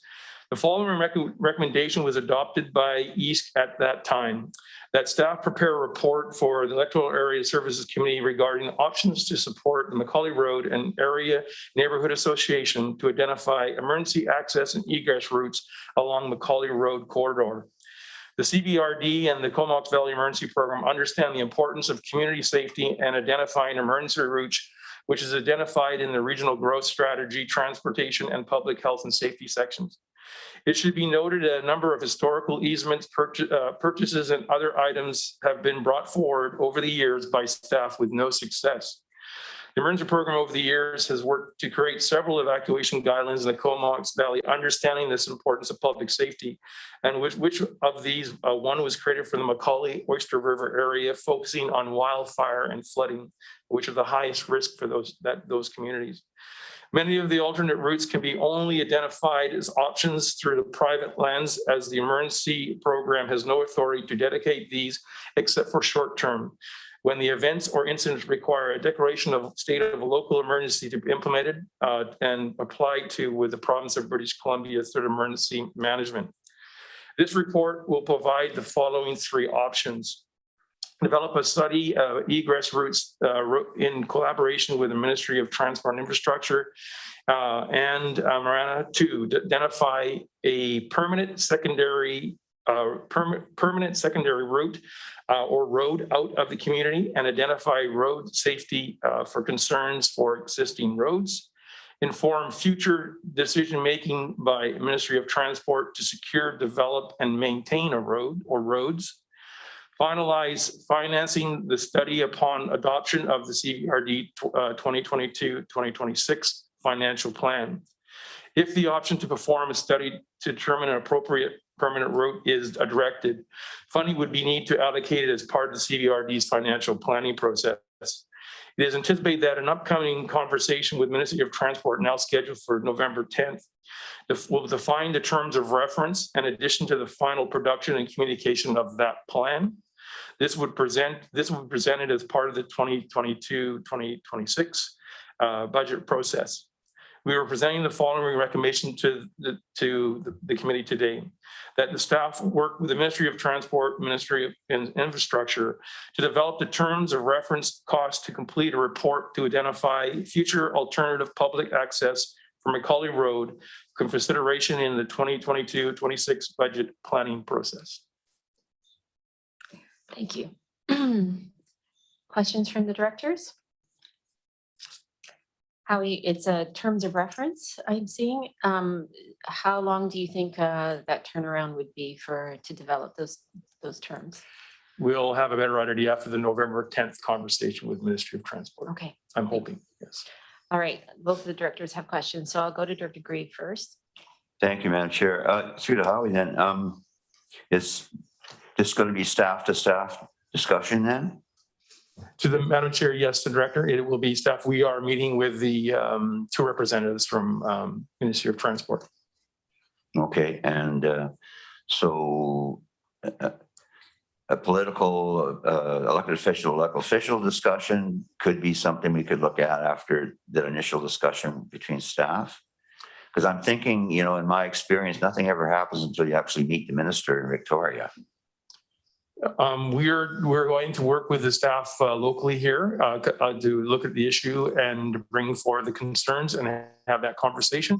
Hopefully the outcome of that will be some points of direction ahead. So in terms of reference or a plan ahead. Yeah, it'll be good for a start. But as I say, to actually get the wheels turning, generally you have to go to the top and work down. Thanks. Thanks, Director Arbor. Thanks. We had a good delegation, obviously, from Macaulay residents, and that prompted me to go for a drive. And it was my first time that I took a left turn there off the highway and went and explored Macaulay Road, which allowed me to also look at some of the variances we approved the last 2-3 years. And yeah, it's evident that I can understand why many residents would have that concern. The only thing I found interesting in the staff report was staff can support option 1, but I guess that's a recommended option. But I was like, well, you can probably support option 2 or 3 as well. But option 3, the status quo, I guess, is you know, with the strength of the interest from Macaulay residents is probably not on the table. So I think I agree with Dr. Grieve, like option 1, to have a good meeting to see if the Ministry of Transportation can help create the conditions for resolving this problem in a way that won't necessarily land all back on the residents' bill, which is option 2. So yeah, so I'm supportive of Director Greaves' recommended course there, just to go with option 1 for now. Thanks, Director Harper. I don't see any other comments. So on receipt, is anyone opposed? And that's carried. And we do have a recommendation. That's the first option moved by Director Grieve. And I can second. Any comments on that recommendation? Again, it's just to develop that terms of reference first. So for any of the residents in the area, this is going to be a bit of a process, but as Director Arbor mentioned, this will hopefully bring the Ministry of Transport in and support, something like this rather than have a service that only residents have to pay for. So on that recommendation, is anyone opposed? And that's carried. Thank you. Next up, some Hornby Island composting toilet study follow-up for receipt. Move receipt. Moved and seconded and over to staff. Thank you very much. And engineering analyst Vince Van Togeren is here to present this report and answer any of your questions. Hi, welcome, Vince. Thank you, Russell, through the chair and the CAO. The purpose of this report is to provide an update on the initiative to support the use of composting toilets on Hornby Island. The long-term vision here is to develop a small-scale community facility at the Hornby Island Waste Management Center that could process composting toilet residuals in compliance with the organic matter recycling regulation. A feasibility study completed last year looked at that option, as well as an interim option to collect residuals in a sealed bin at the Waste Management Center for transport to and processing at the existing biosolids composting plant in Cumberland. This option was recommended for investigation, and further work to advance this concept has been underway since last fall. Earlier this year, we met with representatives of the Hornby Island Residents and Ratepayers Association to discuss the project. So out of this discussion, a preference to actually investigate the provision of a pickup service. This would be once per year for each participating household was brought forward. Expressed advantages of this approach include better control of collected residuals quality and reduced burden on depot staff to monitor what's being dropped off in the bin. That said, bin collection by drop-off was supported as a second choice should the pickup option not be workable. Some preliminary analysis of this collection service option is included in the report, and it indicates that it would be similar in cost to the bin collection option presented in last year's report. Table 2 of the staff report includes a comparison of annual user fee and property tax estimates for a 100% user fee model or a 50-50 user fee property tax model. Assuming there were 90 composting toilets in use on Hornby Island and 70% or so of those were participating in the service, a 50-50 user fee property tax model would see user fees of about $70 per year, and tax impacts on a property assessed at 500 grand would be about $3. In terms of land use, we've discussed this proposal with planning staff at the Islands Trust. If we wanted to secure the long-term vision of a small-scale composting facility at the Waste Management Center, a rezoning process would likely be required. Should the bin collection option proceed as the interim option, it could be considered a fit within the property's designation as a recycling depot. In regards to processing residuals at the sewer services biosolids plant, that service does have a precedent for accepting biosolids from out of the service area on a temporary basis. Now, this is subject to testing to confirm the stability and quality of the incoming material, as well as payment of a $100 per ton tipping fee. And that's the tipping fee amount that was used in the analysis in the report last year. So our next steps include confirming costs and contractor availability for the collection service, a collection of a sample of the residual material for testing, and submitting a written request to the Sewage Commission to accept residual material for processing at the biosolids plant on an interim basis. We'll continue to work with the Hornby Island Residents and Ratepayers Association on advancing this proposal, starting with a discussion of these next steps at an upcoming recycling committee meeting and a presentation to the broader HERA membership early next year. And with that, I'd be happy to answer any questions. Thanks, Vince. While the directors may be thinking about that, I'm just wondering if you're noticing if residents had mentioned that there would be a demand for the finished product on Hornby, or whether or not that finished product needs to be shipped off island. Yeah, so when this initiative was brought forward by a local Hornby Island resident, that was one of the advantages of processing locally, was that that resource would stay on the island for use on landscaping, gardening projects and whatnot, rather than having to import compost from off island. So that was something that was expressed at that time. Great. It's really good to hear. I fully support these types of initiatives that keep resources in remote and rural areas that can be turned, literally turning a waste stream into something of value. And I would love to see the preference of that material staying on Hornby Island.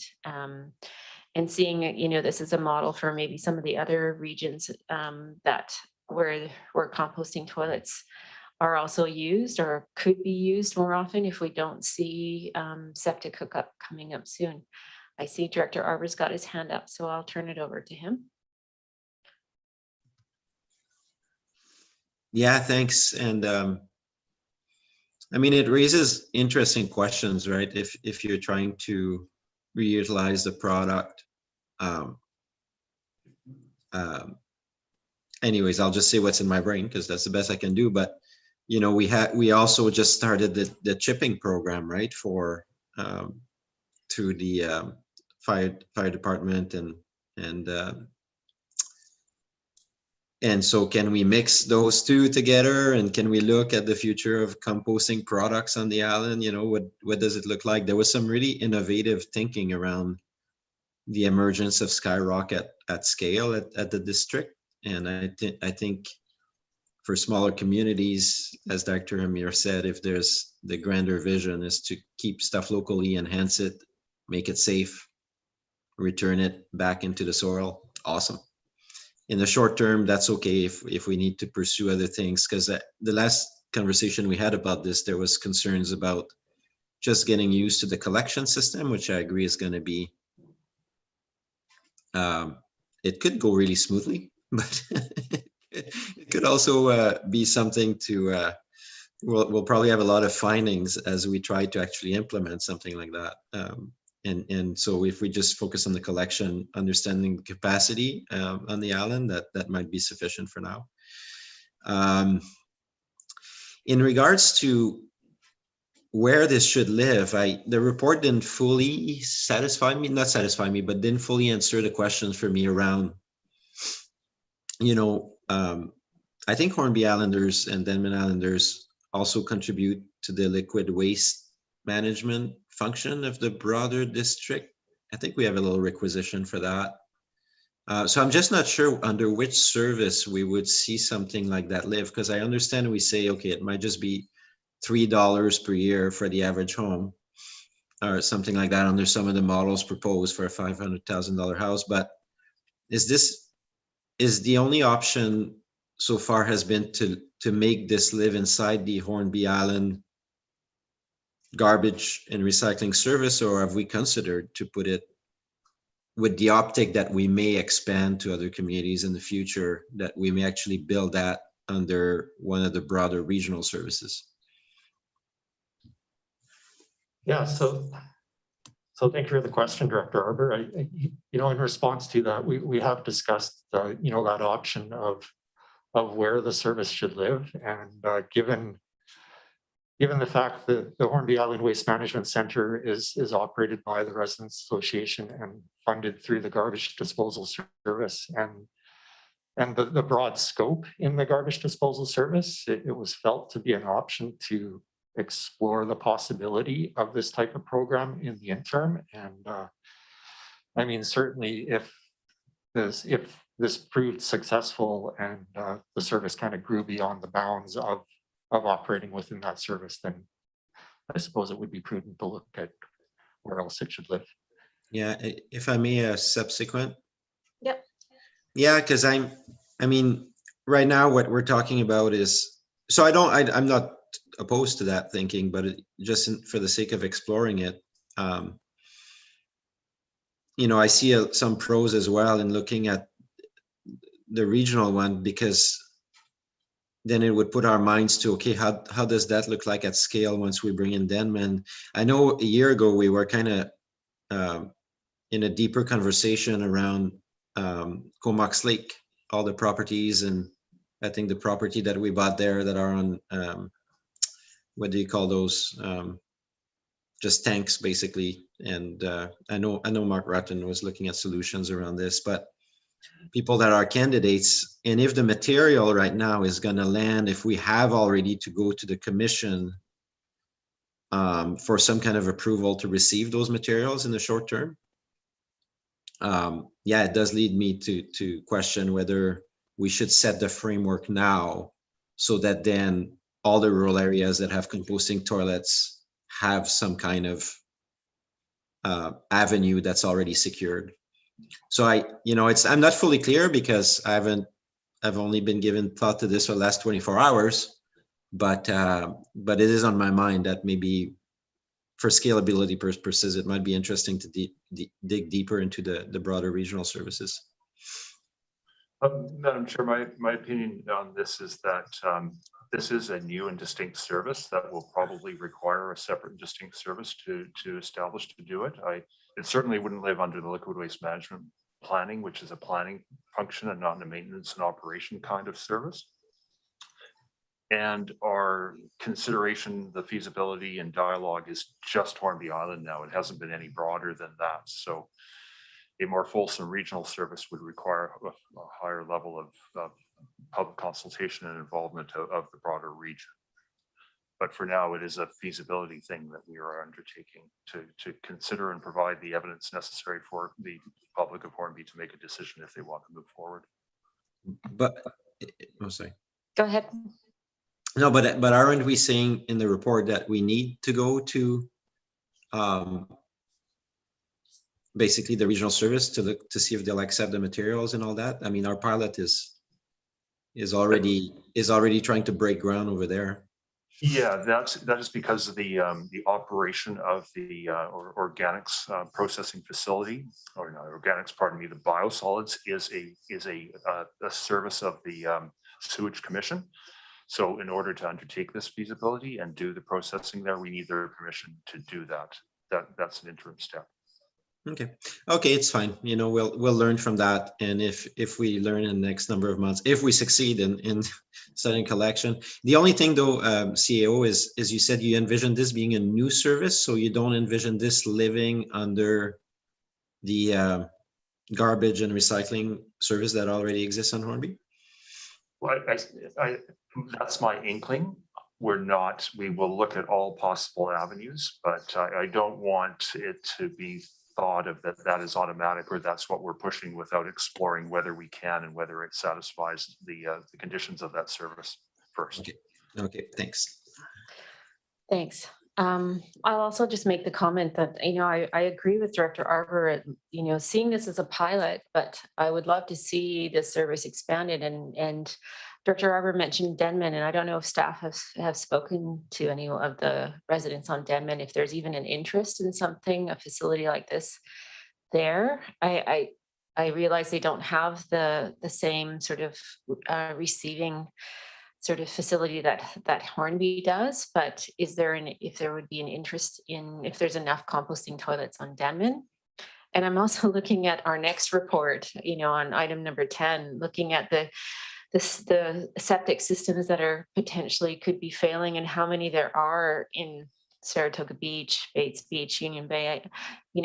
This could very well be an interesting system to look into for our other areas where we've got risk of septic failures, and whether it goes to, a separate processing facility, or whether it goes to our sewage treatment plant. I think, we'll have to take a look, but I'm certain other communities would be really interested in seeing how the Hornby one does evolve. I know Director Arbor mentioned the chipped product and whether or not that was being received at this facility or could be. And the reason I asked for this, I know other communities like Quadra are really wanting their chips to stay on island, and this might be a way of doing it if it's composted. But do you know if the chipping and our composting facility can the two mesh? Are they meshing right now? Sure. In regards to the chip material, that would probably make like a good carbon amendment for the type of composting toilet residual material. My understanding of the composting process is that, that sort of bulking agent would be kind of a key ingredient in successful processing of the residuals. So I could see synergies there for sure. Great. Okay, and I'll leave it up to staff to think about rolling this out and seeing what other communities are of interest. And that's sparked a hand up from Director Arbor. Go ahead. Well, I just want to say I'm definitely enthused about all this. Like I think it's great because, I mean, one of the big topics this year, even though we've just got through a month of crazy rains, is people still haven't forgotten all of our dried wells this summer, and so there's a lot of concern, and composting systems can really contribute to that piece of the puzzle. And if we add that carbon piece around joining initiatives and stuff like that, and creating that circular model that the Nanaimo district loves to talk about. We're not quite a donut yet, but I think that if we can create even on a small scale with an eye for the scalability of it, I'm really, really thrilled by those efforts. So I want to thank Vince and other staff that are working on this initiatives, and as well with the HIRA on Hornby here. Thanks. Great, thanks. I don't see any other questions. So on receipt, is anyone opposed? And that's carried. And we have a recommendation. Moved by Director Greaves and second by Arbor, that staff continue to collaborate with HIRA on development of a composting toilet residuals management program for Hornby Island. Moved and seconded. And is any questions or comments? Is anyone opposed? And that's carried. Thanks. And staying with the same theme, septic system regulatory program options update for receipt. Receipt. Moved and seconded.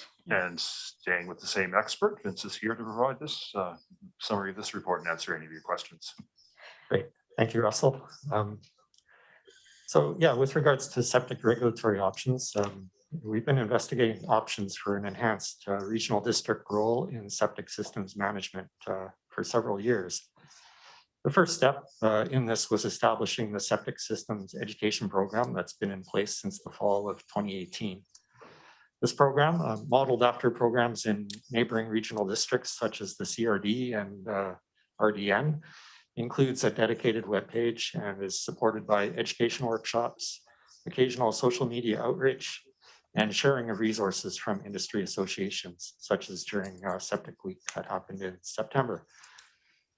Since 2018, a total of 10 workshops, so 6 in person and 4 virtual, have been hosted. We've had a total attendance of about 350 residents at these workshops. At this point, almost all electoral area neighborhoods have been provided the opportunity to attend a workshop. We're looking at a return to in-person workshops, hopefully sometime next year. In regards to septic regulatory options, per the direction provided at this committee in May of last year, staff have been in contact with Island Health to explore the possibility of establishing a data sharing agreement for septic system filings.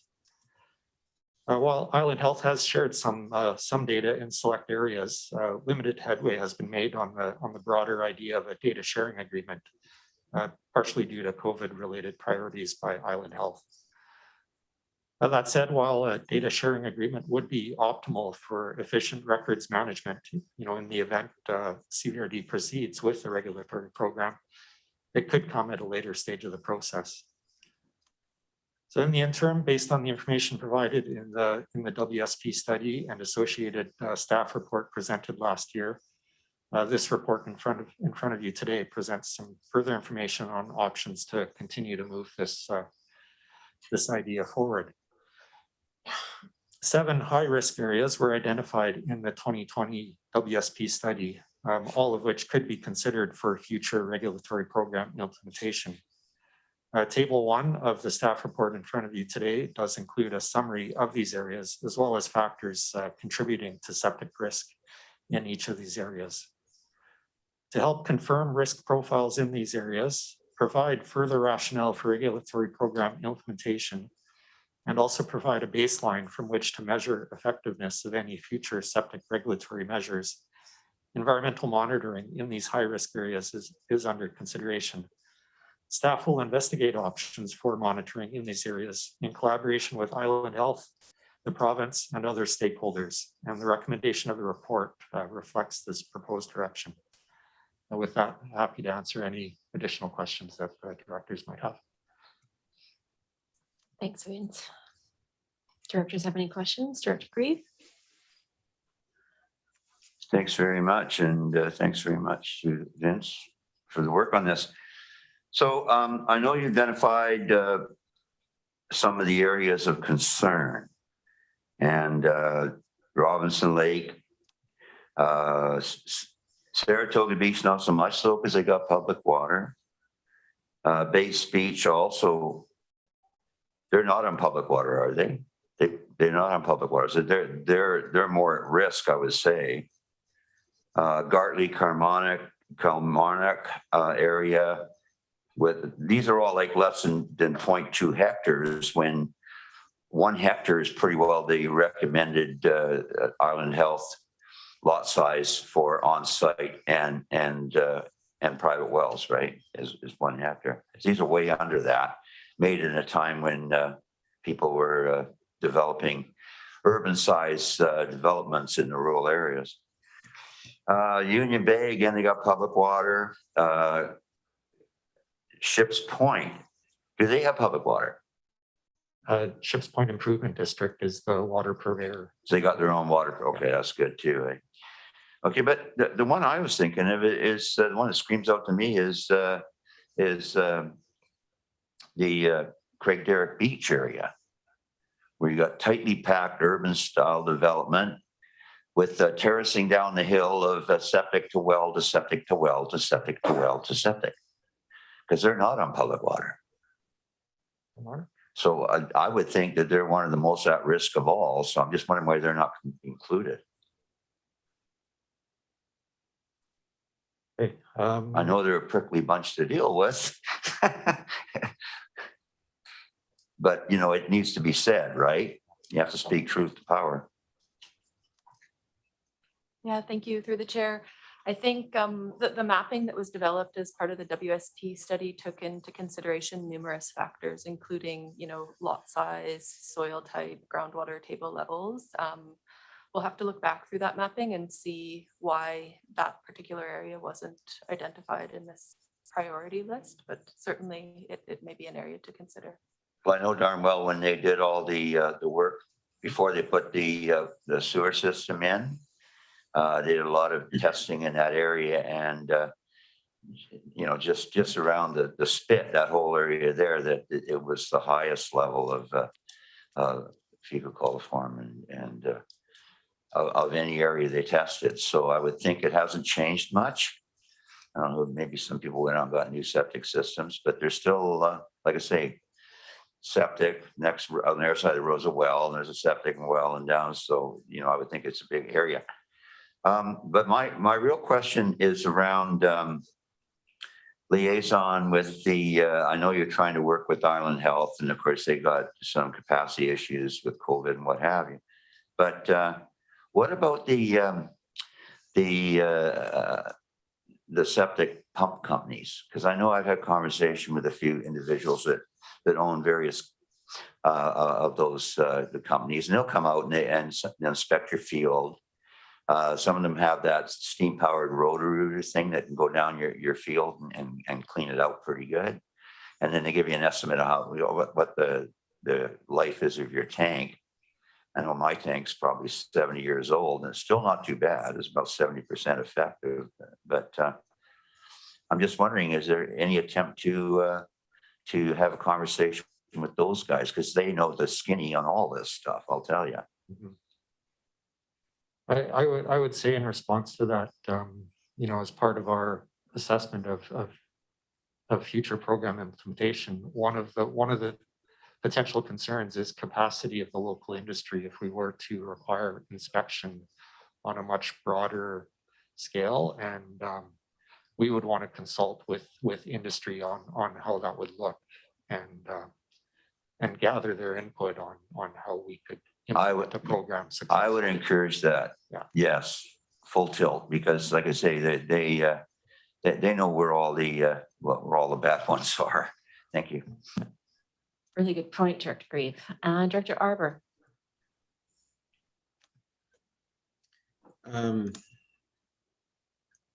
Yeah, the report was really good around identifying high priorities areas.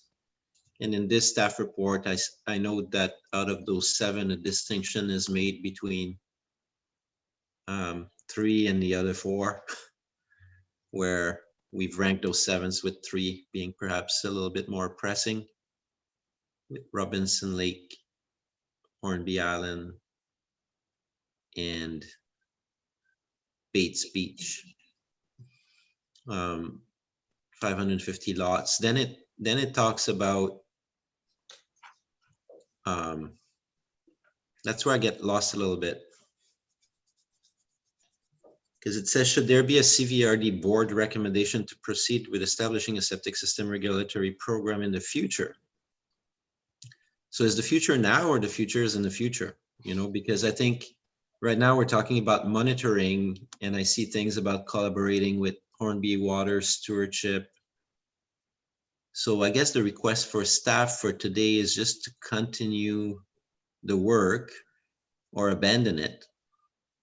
But my question is, when would those other options around on page 4 at the bottom to approach the Ministry of Municipal Affairs seeking sewage system regulatory authority through cabinet approval, confirming the method of participating area approval.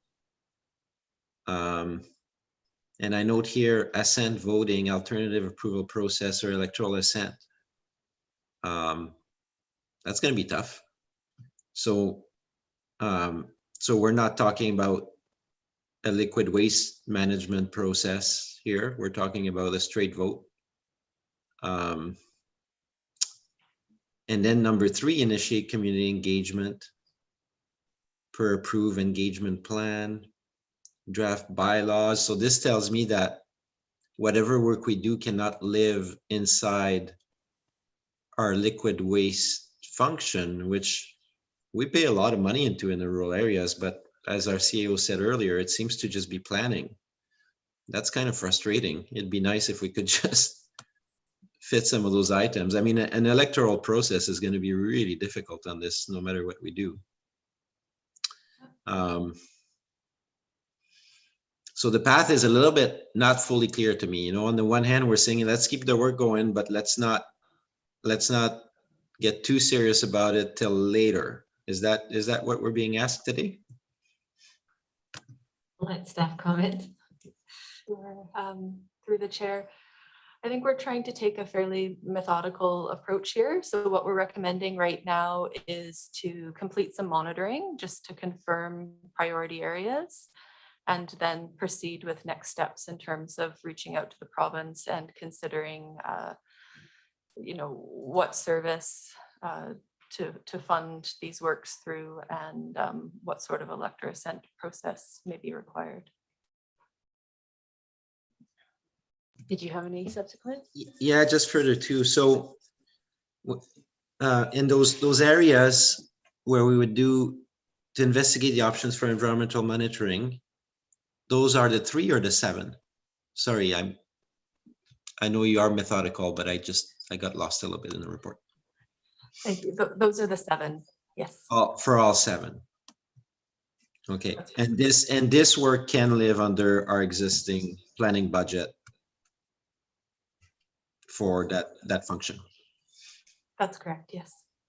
Okay, I think it's clarified it for me. Okay, well then it's, I'll look at this as an update report and I'll definitely confirm my interest in continuing in that direction. Thanks. And we have a comment from Jake as well. Thanks, Chair. Yeah, recognizing it's still very early in the process, but just wanted to confirm that regulatory services can be established also through electoral area director consent. And so recognize that's just one part of the overall process, but just wanted to clarify that. So could the report be amended to mention that? Because the report only mentioned, to be specific about that, to director's assent or something like that, or even the LWMP, which I understand is also probably an option. Because the report only listed basically what I considered referendum type questions on page on point 2 at page 4, right at the bottom of page 4. At the bottom of page 4, it says confirming the method of participating area approval, which includes assent voting, alternative approval process, or electoral area consent.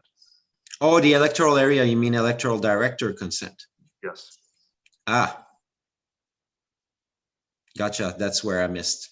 I still thought about some kind of referendum. So, and then the LWMP is another method. The reason why I asked that one, it's a bit selfish because I keep thinking as to whether we should just do one LWMP process that looks at both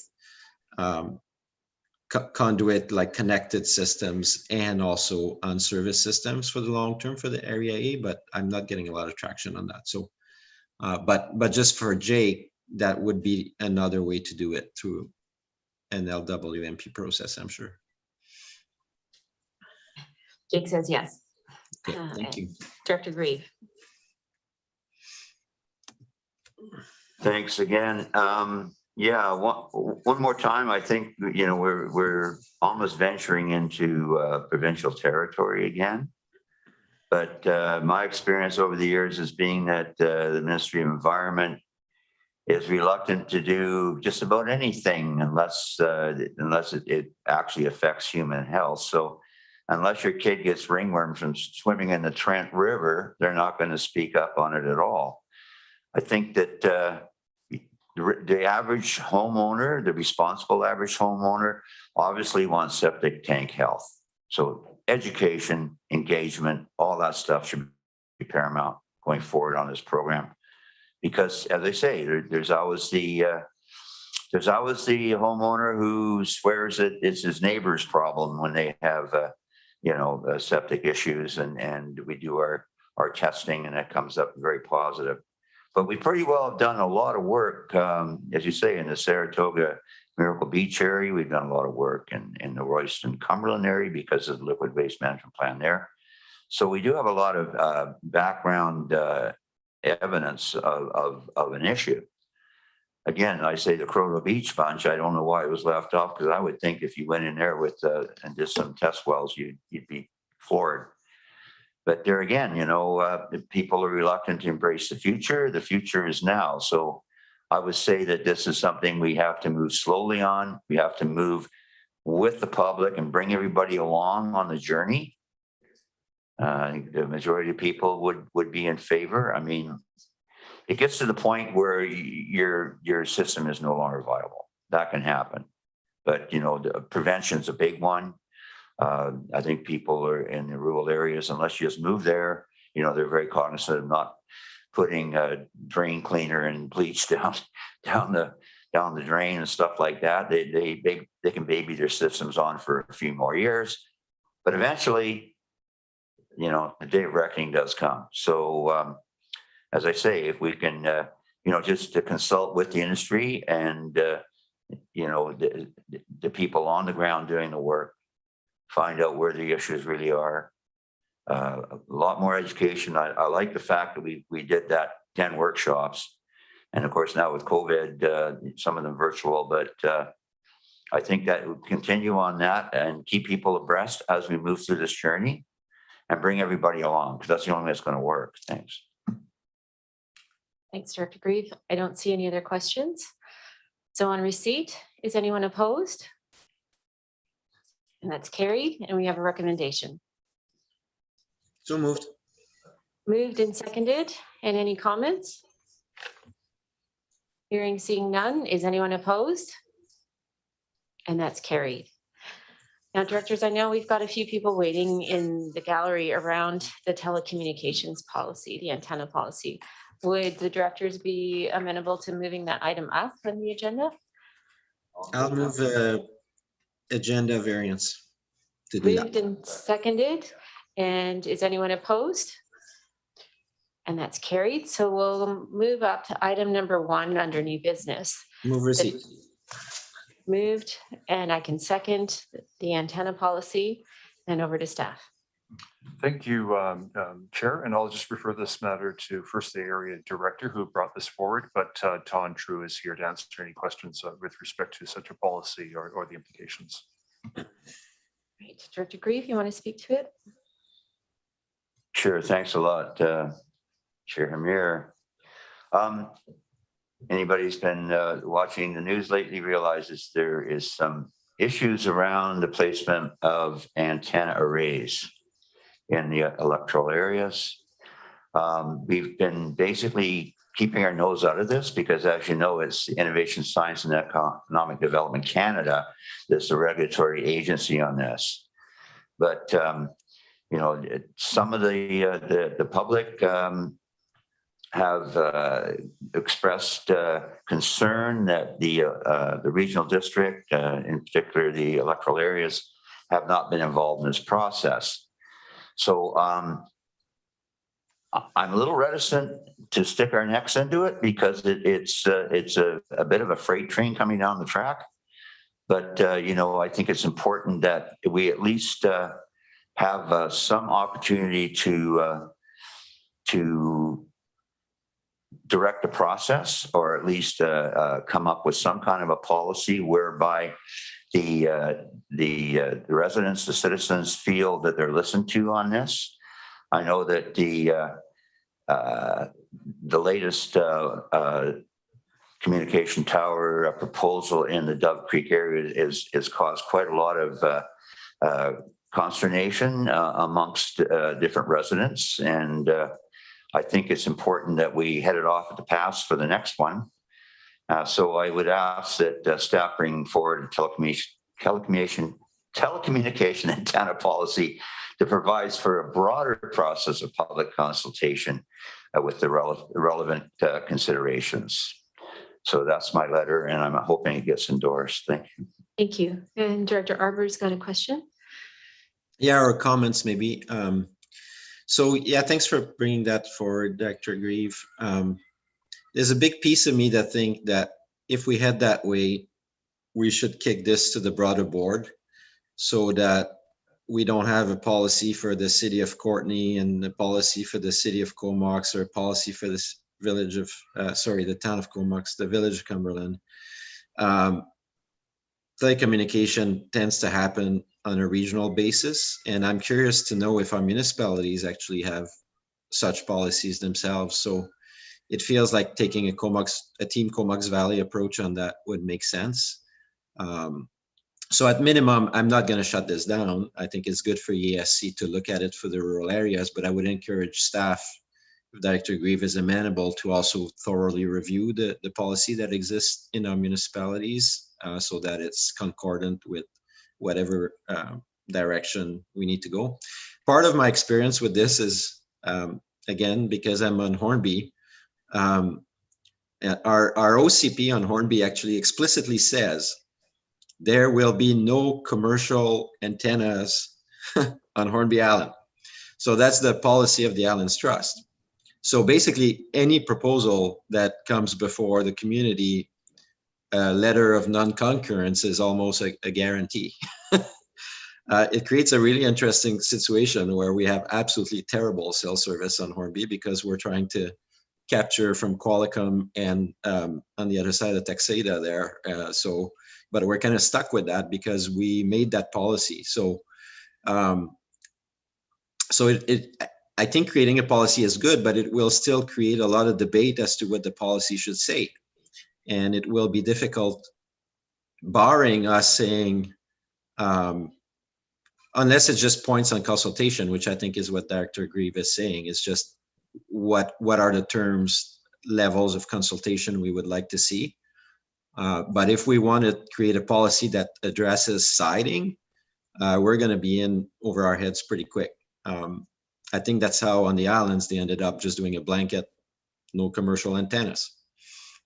Because otherwise, if you start talking about location, then the whole community was like, well, I don't want it here. I don't want it there.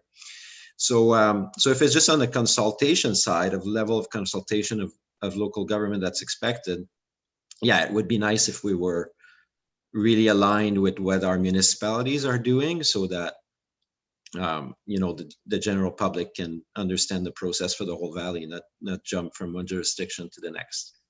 That's my feedback on it. Thanks, Director Robert. I'm just going to ask if staff want to comment on that recommendation of looking at the other municipalities, and I'm going to, sorry. Wrong one. Good afternoon, through Madam Chair to Director Arbor. I can confirm to you that staff has reached out to the local municipalities here, and there's no policies from the town of Comox, the city of Corning, or the village of Cumberland.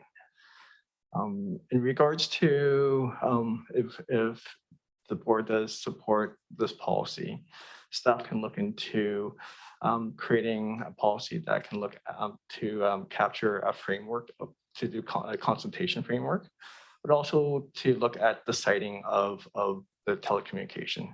When I say the siting of the telecommunication, it's more to investigate if there's any coexisting towers that they can use, any existing infrastructure or land that the regional district can place on.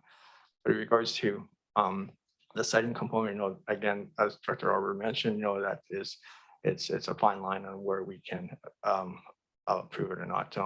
Again, I just want to reference that ICID Canada has the sole exclusive power to regulate the tower itself.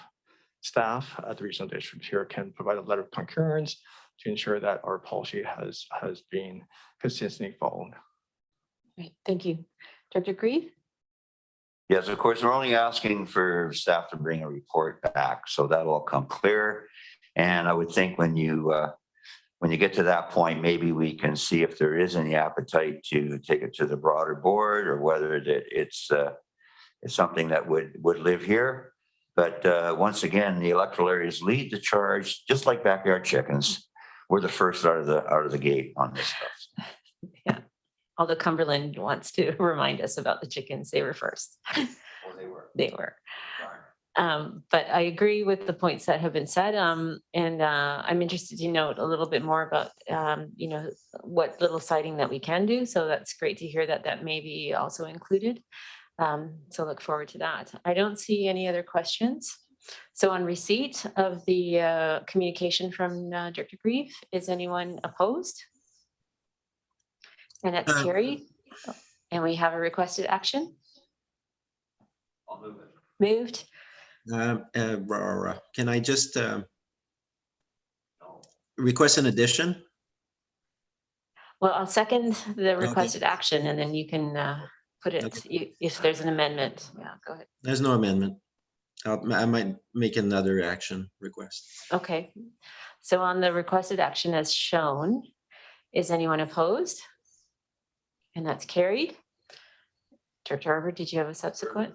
Yeah. Further, or a new action, I guess, that the ASC chair writes to the mayor and council of the municipalities, making that, even though I know there's a staff to staff, but it's good to make things formal. So I would move that we write as ESC to the mayor and council of the municipalities in the Comox Valley, letting them know that we are embarking on this policy and that we would encourage them to equally pursue this matter. So that's been moved. And I'll second it, and then we can have a discussion. Go ahead, Director Grieve. Yeah, maybe it would be better to read that we welcome their input, and because it's not really coming up with any policy yet, but we welcome, maybe just welcome their input on formulation. Yeah.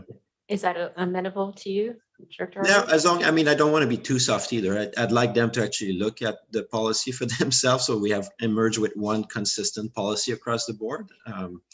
So their So, input is okay, good. then, yeah, then, and so as to inform the possibility of a regional policy. Thank you very like much, that. Doc. Thank you, Dr. Grief. Exactly my point. Okay, I'm going to give staff just a couple of minutes to capture that, and then maybe we'll have it, the motion read back to us.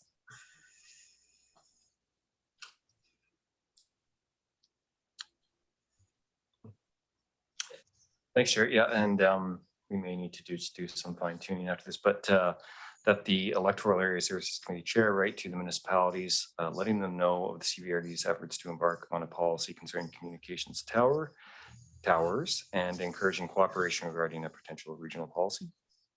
Thank you very much. That's Is that great. captured? Yeah? Yeah, The- totally. The directors? Okay, great. Is anyone opposed to that recommendation? And that's carried. Thank you, everyone. We're gonna go now back to Community Works Funds. Status report for October 31st for receipt. Receipt. Moved and seconded, and over to staff. Thank you very much. And I'll refer to Kevin Duval, acting CFO, to present the report and answer any of your questions. Sorry, just a sec. Go ahead. Thank you very much from the CFO through the chair to the directors. So in front of you is the quarterly status report for the community work funds.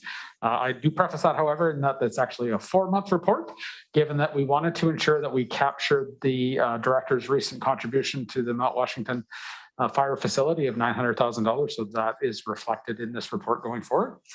But the primary goal of this report was to also kind of put a bit of a longer term lens on our Community Works Funds program, given that we are now approaching the March 2024 end date of this current contract for the Community Work Funds program. So what the report does provide you with is with a sense of kind of the balance that is currently uncommitted as of October 31st, as well as the contributions that are anticipated over the next 2 years, so that you get a more fulsome idea of the total dollar values that we could continue to commit over the next couple of years. Please keep in mind that we also did receive a top-up or a bonus payment this year, and that's already been incorporated into those balances.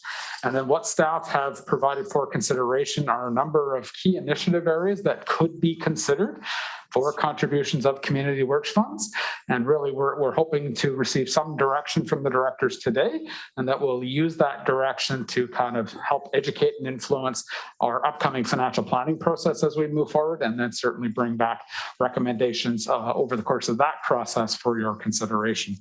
So I'll perhaps leave it there and then certainly welcome any questions. Thanks, Kevin. Do the directors have any comments on Dr. Grieve? Well, it's with great angst and consternation that I realize that Area C has the smallest uncommitted balance of all the areas outside of Dem and Hornby Island. And of course, that's not where Area C usually is on this issue. So I'm just wondering if maybe Area A with their huge uncommitted balance would want to pay back that $500,000 at this point that you owe me. Dirk Arbor, did you want to say? No, we can talk all day. I'd like to mention that 500,000 was in a term where I was not here. First of all, and second, I think it was pretty amazing of Dr. Grieve to make that kind of contribution to what would eventually open the door to amazing possibilities, not only for collaboration with municipalities, but more importantly with Comox First Nation. So that's duly noted. As he also knows, I tend to really like to have really equitable distribution, but I don't know if I should get into it now or whether Dr. Grieve wants to talk about his projects first. Dr. Grieve, did you have any other specific to Area C? No, I would just like to commend the director. He's becoming a very silver-tongued politician. Thank you. Yeah, typically, except when it comes to gas stations, apparently, but that's another matter. in terms of community works, then I'll jump into it. I mean, I can't, I wish we had anybody from the feds here today, but I do want to thank the Federation of Canadian Municipalities for their advocacy efforts to the federal government in the last few years. We've seen a doubling of those funds, and it's really showing in our books the last couple of years. And there's a huge effort to try to renew and make sure that that program continues long into the future. So a lot of people, I think, are with gratitude for our opportunities. And I have to say, I find the formula for the allocation of community works funds very fair between municipalities and in rural areas, unlike our complaints about the restart funds. So yeah, it's quite heartening with these doubling. When I started my mandate, I did not expect to have, as Director Grieve mentions, as much money as we currently have. So it does raise a lot of important strategic questions, both on Hornby and Denman, but also in the Royston to Fanny Bay axis. And I know staff is seeking feedback, but maybe what I'll ask is, you know, and some of the really big items, such as the water services, it's hard to know what will make a difference, because, you know, obviously we've got some massive potential project with septic and water. The water transfer from Cumberland to Comox Lake for the Royston system, and potentially the switch pipe, some kind of contribution through that. And with those two big ones, I remember when we did the fire hall on Hornby Island, I think we put in 200,000 of community works fund, and I just watched my two colleagues put 900,000 into the fire hall up on the mountain. So I don't know. I don't know how we decide what amounts of community works fund to those larger projects is appropriate, you know, or is helpful or is needed. Maybe staff has some thoughts, but if they don't, then it really becomes a political decision as to how much we decide to put here and there, and how much we will pass the buck on to taxpayers and to provincial and federal grant programs. Yeah, go ahead. Madam Chair, if I could just address the issue of the fire halls. When we constructed the Hornby Fire Hall, unfortunately, there wasn't the provision. There now is that you can contribute the monies to the fire halls. What there was is a small provision that enabled us to invest in, I think, green infrastructure or That's something, right. some small component of the overall fire hall cost. So unfortunately, we just didn't have the latitude we now have. And really, what this report does is present to you some real areas that could definitely use some support from community works funds. And with your endorsement of this report, we will come back to you through the financial planning process to demonstrate how the funds might be utilized for some of these projects for your ultimate consideration and determination as to where those funds are allocated. Okay, that's great. Again, hearing what you're saying, try to get the biggest bang for the buck, and trying to spread it across the ratepayers' benefit. Yeah, thank you. So in that case, I'll just really quickly just give feedback on some of those items.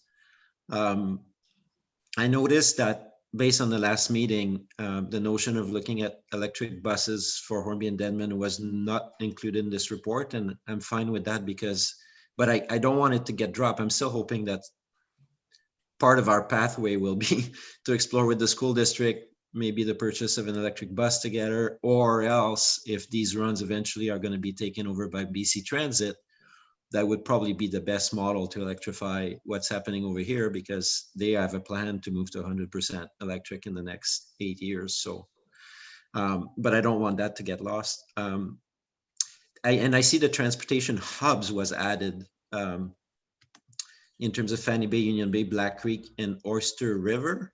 And so that kind of park and ride thing. And I tried to measure that. We haven't really done a comprehensive, I know we have an elected officials forum coming up on transportation written large, but what we did receive last month was the active transportation which is also mentioned in this report, but I found it that, you know, we have really specific amounts for the parks and rides, but I don't think we've officialized anywhere that we were interested in park and rides. Not that I'm not, but it was a surprise element, I guess, in this report. And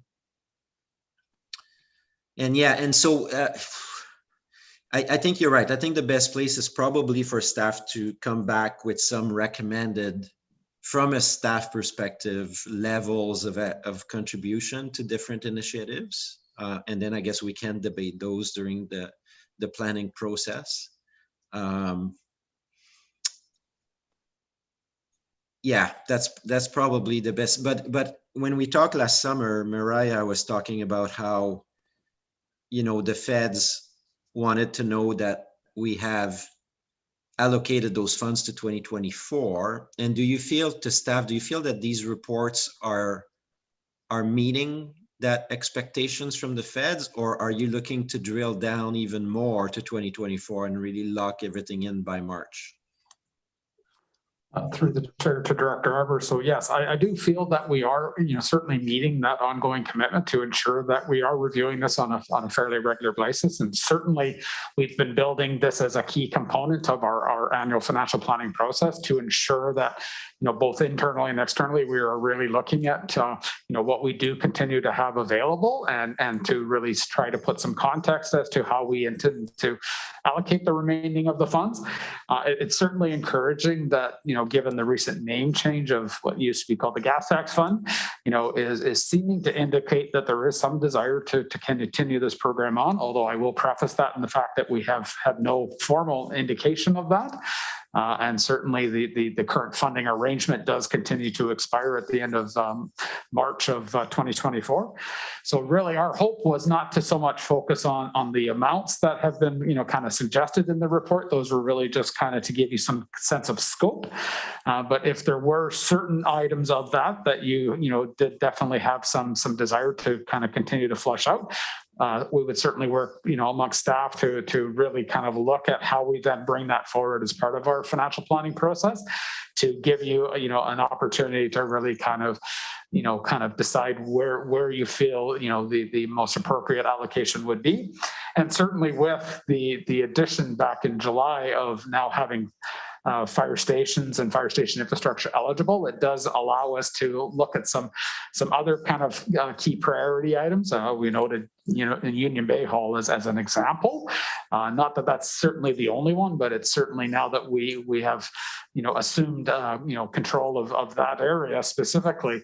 It is definitely a you know, a facility that we know is long in need of replacement. So again, really just looking for some general guidance from you so that we can kind of work, you know, over the next several months to kind of bring some more fulsome information back to you. Yeah, thank you. And if I may, one last comment is, I guess that is the difficult political dilemma for myself is just, well, you know, let's assume that the water has to move to Comox Lake, so that's good. But a lot of money has been sucked aside in the anticipation of a potential sewage project. And if we don't expend those funds, I don't also want to be last minute and all of a sudden it's raining money around different projects, right? So, and I'm not saying it in a facetious or non-serious manner, it's just a fact. So it's trying to measure that opportunity cost of holding those funds forever. But I do like, as a principle, I do like to try to bring closure around 2024 so that those balances are small, right? So I think that's one optic that I have is to try to see as trying to look at those amounts to indeed be spent in or committed in the next 2-3 years, so that they don't continue to grow indefinitely. So yeah, I guess it'll be with that uncertainty, it just makes it hard to allocate. And for the public or for Dr. Mir and Grieve, I mean, so say that I have $2 million in the Bainsound portion, just to confirm, like we could totally say, well, let's build a fire hall for free and give no money to all the other projects. There's nothing in the agreement that prevents us to funding 100% of any particular project at our discretion, right? Through the chair to director, not that I'm certainly aware of. I mean, it certainly likely wouldn't be an approach we would, look at taking necessarily. We also do have to be very cognizant of, and as I said, when we look at each of these kind of subject areas, we will certainly be looking at what the total funding, mix may anticipate to be. For example, we do really have to be cognizant if we're looking at things around sewer services south, for example, and we're pursuing, federal provincial grant funding. We also do have to look at stacking requirements. Some funding, as we've certainly learned through the course of COVID, we're much more relaxed on whether community work funds could be used to stack against those funds. Some other funding programs are very clear that community works funds cannot be used as a stacking item. So we will obviously always have to kind of look at that when assessing, kind of where we may want to allocate some dollars. Thank you. And my last comment then is, please get me the information around what is the stacking rule in community works involvement in the ICIP application. I guess we'll have that by December or January. So I guess I will know that prior to final decisions around other commitments. So I guess for today, that's good. The list is quite close. I think you guys have done a great job of looking across the span of things that we do and potential allocations. So overall, I'm comfortable with it, but it'll hit the road. The rubber will hit the road at budget time, I guess. Thanks so much. Thanks, Director Arter. I don't see a question for Director Green, and I have a couple of comments. I also just want to thank staff for, listing the potential project ideas that I think really fit where the direction that the board wanted to take in terms of the 4 drivers. I really like the idea of the community energy systems. I think especially putting them on our fire halls, our community halls, that's a fantastic idea. Question around the active transportation investments. Just noting some of the routes that we could potentially fund for bicycle lanes. And I didn't recall seeing some of these routes kind of higher up on the list of the priority routes that were established. Like for me, I remember, I think Bates Road came up quite high. So I'm just wondering, do we have another source of funding for that one, or how these routes particularly were chosen? Alana Mullally will provide a comment. Through Madam Chair, the priority routes that were identified in the active transportation network plan were in no particular order. And so please don't assign any one over the other. And for the purposes of this report, I believe that Jason has just endeavored to capture a snapshot to show you that we had projects identified in each of the electoral areas that would merit further design work and implementation. Okay, so in general, we're just kind of moving forward with an understanding that active transportation would be one of the funded areas, but not specifically which ones in particular. Through Madam Chair, when we brought you the ATNP, in September, we talked a little bit about working with the municipalities in particular and the Minister of Transportation to further prioritize those areas. And so at the staff level, we're building a matrix about how we would come back with recommendations to you about funding. So that's underway. There was an announcement by the federal government last week that some Infrastructure Canada money is available specifically for infrastructure. So we're exploring that vigorously and intend to bring forward to you a proposal for an application. Okay, great. And one last question. The food hub has been brought up a couple of times today and as a priority for the board as well. And I'm just wondering if a food hub could be considered under funding for community works dollars. And is that a potential use of some of the uncommitted? It's possible we can look into that. The priority that we presented to you here are the works or services that are provided by the regional district and those that we've are doing at this time. But so we haven't contemplated outside organizations, if that's the what you're thinking about, or the concept or involvement of the regional district in a food hub has not yet been quite determined. So that's probably why it's not here on the table. Okay, all right. Do I recall any kind of building requirements for the exhibition grounds, like upgrades on any of the buildings there? Is that a possible consideration as well? It could be too, but the other priority we've given to these initiatives are electoral area services as opposed to those that you share with municipalities. Okay, all right, thanks for clarifying that. I don't see any other questions. Oh, Director Grieve, sorry. Thanks, Madam Chair. Just a quick one. I noticed the Watuco water system, so modification and meter installation. So I did request information on being able to use the funds for helping the Watuco water system transition. And I think I was told that it basically had to be for some upgrades, like this would be for meter installation and system modification. So it would be just infrastructure upgrades, correct? Which is what we can get, we can do under the. Yeah, yes, correct. So has this been communicated with the current owners of the Watuco system? Yep.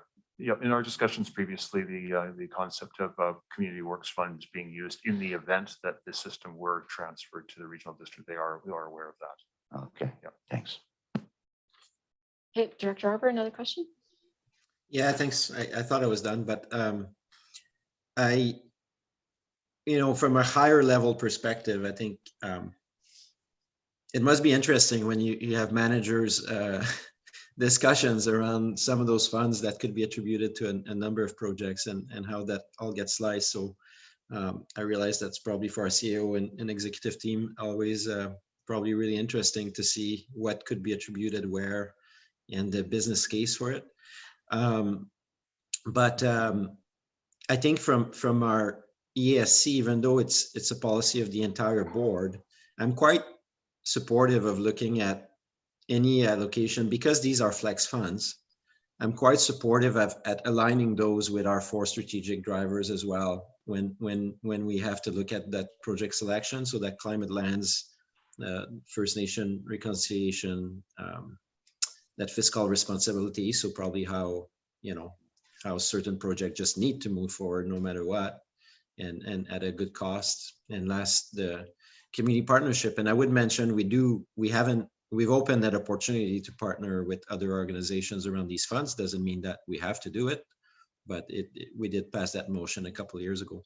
So yeah, I like the drivers and how I will think about it as well in the next 2 or 3 months. Thanks. Thanks, Director Arbor. Seeing no more questions on receipt, is anyone opposed? And that's carried.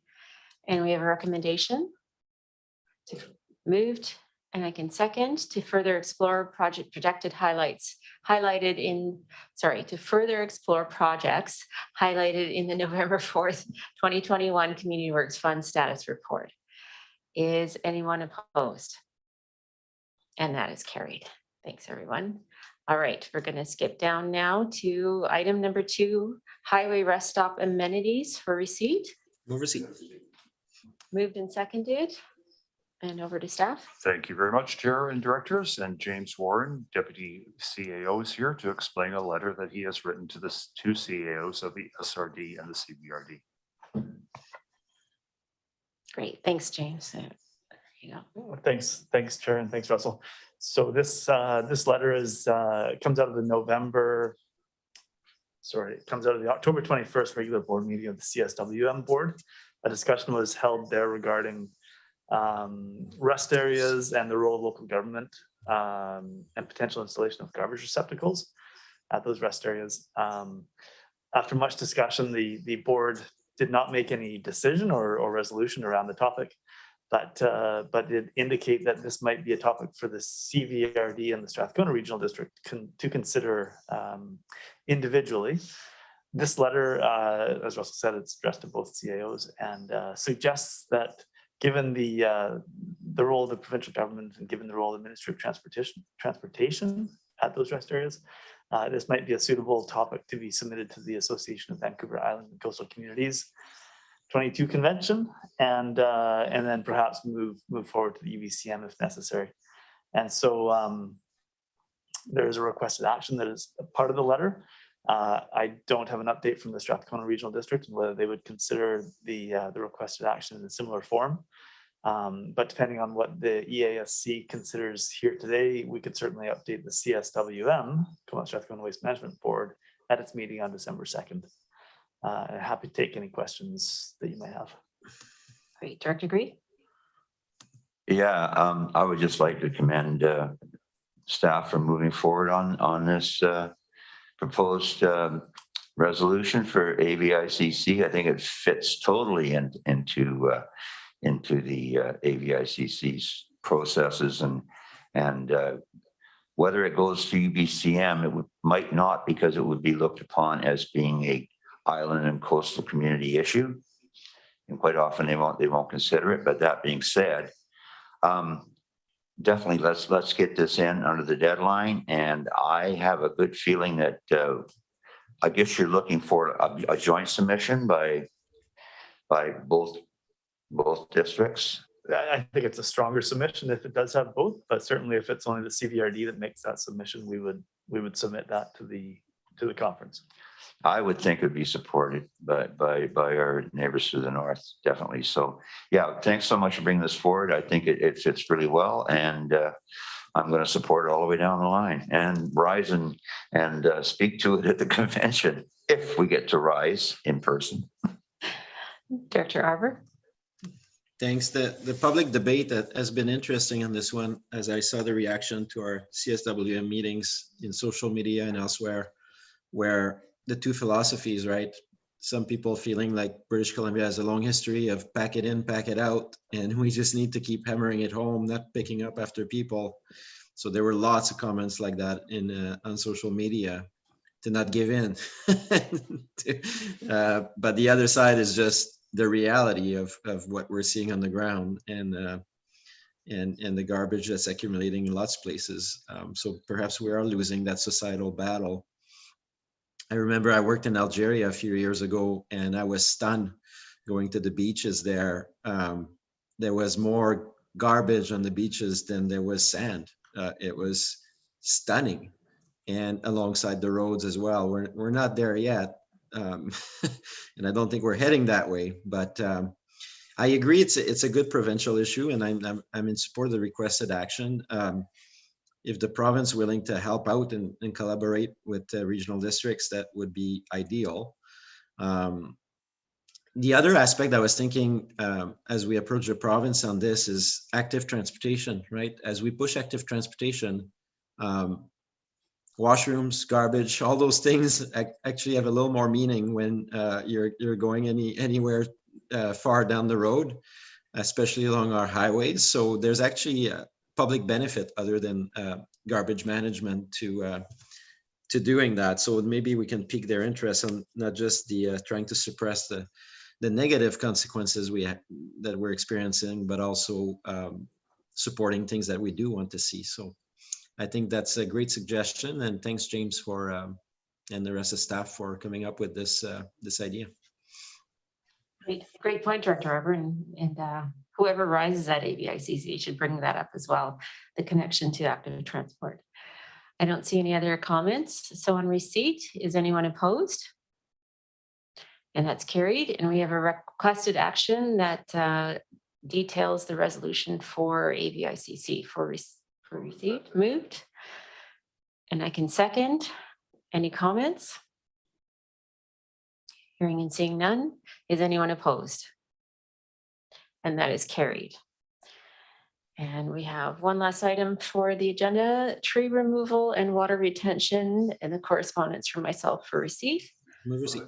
Moved and seconded. And I can speak to that. So with the recent heavy rainfall that the region has been getting, we've had a few incidences of flooding and primarily in areas where there's been some fairly large tree canopy removal. So, you know, the letter is asking for staff to look into options for the rural areas regarding protection of forest habitat and tree canopy, and how that can support, you know, water retention on those sites where to prevent water, both erosion and help with water quality. So with that, does anyone have any comments or questions on the letter or the requested action? Go ahead, Director Grieve. Thank you. I guess a question through the staff. If we were the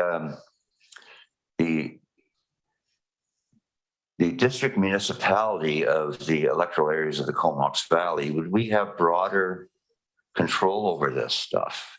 Like North Cowichan, would we have tree cutting bylaws? Would we have, because you've seen it, you know, go on for quite a long time. I think that the residents of Area C on the Arden Road area saw, you know, a quick clear cut one weekend and all kinds of, you know, problems relating to that. We've seen the Huban Road area with the ST71 getting flooded out on the elementary school. And even in my area of Rennie Road, a big clear cut logging operation adjacent to the headquarters of Coleman Creek.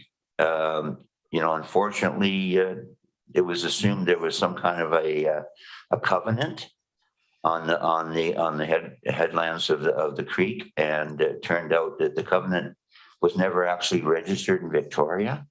So of course the RP Bio for the logging company doesn't have to recognize it. Now with these rains, Coleman Creek is swollen with water, the color I've never seen before. Eagles and ravens are displaced, and they're flying over my house, and they're in conflict with the resident population, as well as more deer and other wildlife than I've ever seen before. So, you know, I think it behooves us to be able to be stewards of the land a little more than we are. You know, I know that private forest land has a certain advantages and it is precluded from our purview, but this is, I think, RU20 lands. No, yeah, it's RU20, so it's not private forest land. So my question is, we aren't allotted these powers by the province. And if we were a municipality, we could. That's my understanding. Is that so? Thank you, Director Grieve. I'll just refer you a question to Alana Mullally, General Manager of Planning and Development. Thank you, Russell. Through Madam Chair to Director Grieve. Yes, is the short answer. We would have more tools at our disposal, but I wouldn't want to suggest that being a municipality is a panacea. Our municipal colleagues really struggle in this area as well. And, you know, largely because we're lacking provincial legislation to protect biodiversity, et cetera. That said, there are certainly some things that we could bring to you that would build on the work that both planning and engineering have been working on over the last number of years related to rainwater management and habitat conservation.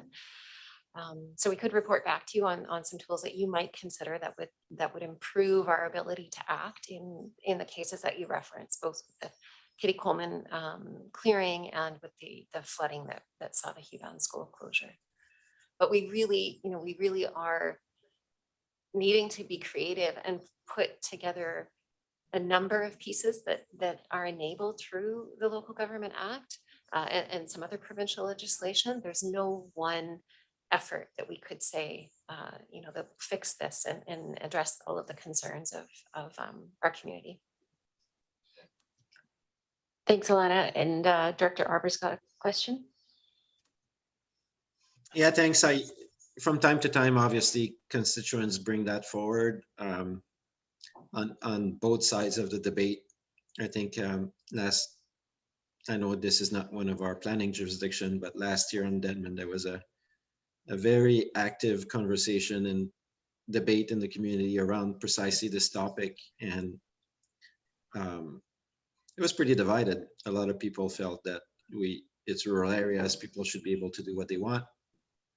And on the other, people showing a lot of concern around some of the things they see as detrimental to And then the third wheel to that is something that if we walk down this road of exploring this, it's a bit like the air quality issue. A lot of people will be quick to say, okay, if you're going to do this, can you pass a bylaw that will apply to the 40,000 hectares of private forest lands? Because that's where most of the tree cutting is happening. I'm pretty sure that, and anyways, I'll be one of those people that will want to see whether we can include something that contests or stretches the boundaries of what we can do as local government to try to influence practices. And yeah, I mean, so from the requested action is basically what I see is just a report that would review what other people have done, what other regional districts have done. And that's good for us to know. So and also what are the tools available to us. But my only request, if we do that, is that we include the PFML. I already know that staff will write, sorry, we have no authority on this. The province supersedes all our bylaws, but we can always look for little cracks because that's how the light gets in. Thank you. Thanks, Director Arbour. Kind of further to Director Arbour's comments, the requested action was looking at the protection of forest habitat specifically, but I'm wondering if staff can comment on our ability to regulate water movement on properties. Is that something, and I think Director Grieve kind of, is this a jurisdiction that we have as well? Thank you, Madam Chair. So Derry and Vince and Mark have come to the table a number of times to talk to you about our rainwater management abilities and probably more accurately, the challenges that we face in regulating rainwater on private properties. We have a couple of opportunities that open themselves up, for example, the time of subdivision when we make requests of the approving officer. And that is, in the Huban flooding case that we do have that on the record. We had a development permit as part of the subdivision approval process. We become challenged when either, the kinds of conditions that we're looking for aren't included in the subdivision approval, or when we don't have any follow-up, like any recourse or enforcement abilities when something does go awry. So there are some minimal tools that we can use, but we are really limited. And I'd certainly invite Mark or Derry or Vince to comment any further. Maybe a further to that, will this report include some of those like regulatory or, if someone does contravene, the intentions of whatever we decide, the recourse, will the report include? Through Madam Chair, thanks Derry for joining. I'll just make one comment and then Derry certainly speak to some of the tools in her toolbox. But one of the things we struggle with, as you know, are the limitations of development permit, the development permit system. And so long story short, we are challenged to enforce DPs because the enforcement avenue is through the courts. And so we come to you and we say, these are all of the things that we need to balance before we pursue bylaw compliance. And one of the biggest, as you well know, one of the biggest challenges we face around is the cost to pursue these through the courts. So staff is going to be coming to you with a report in January to show you some other options to invoke ticketing. So this is some new territory in the province, and we certainly feel that we're at a place where we're in a position to make some recommendations to you on that front. So considering moving some of our natural environment development permit language into our regulatory bylaw being the zoning bylaw, which could give you some further options if you'd opt to go that route in future. Derry? Delana, oh, sorry.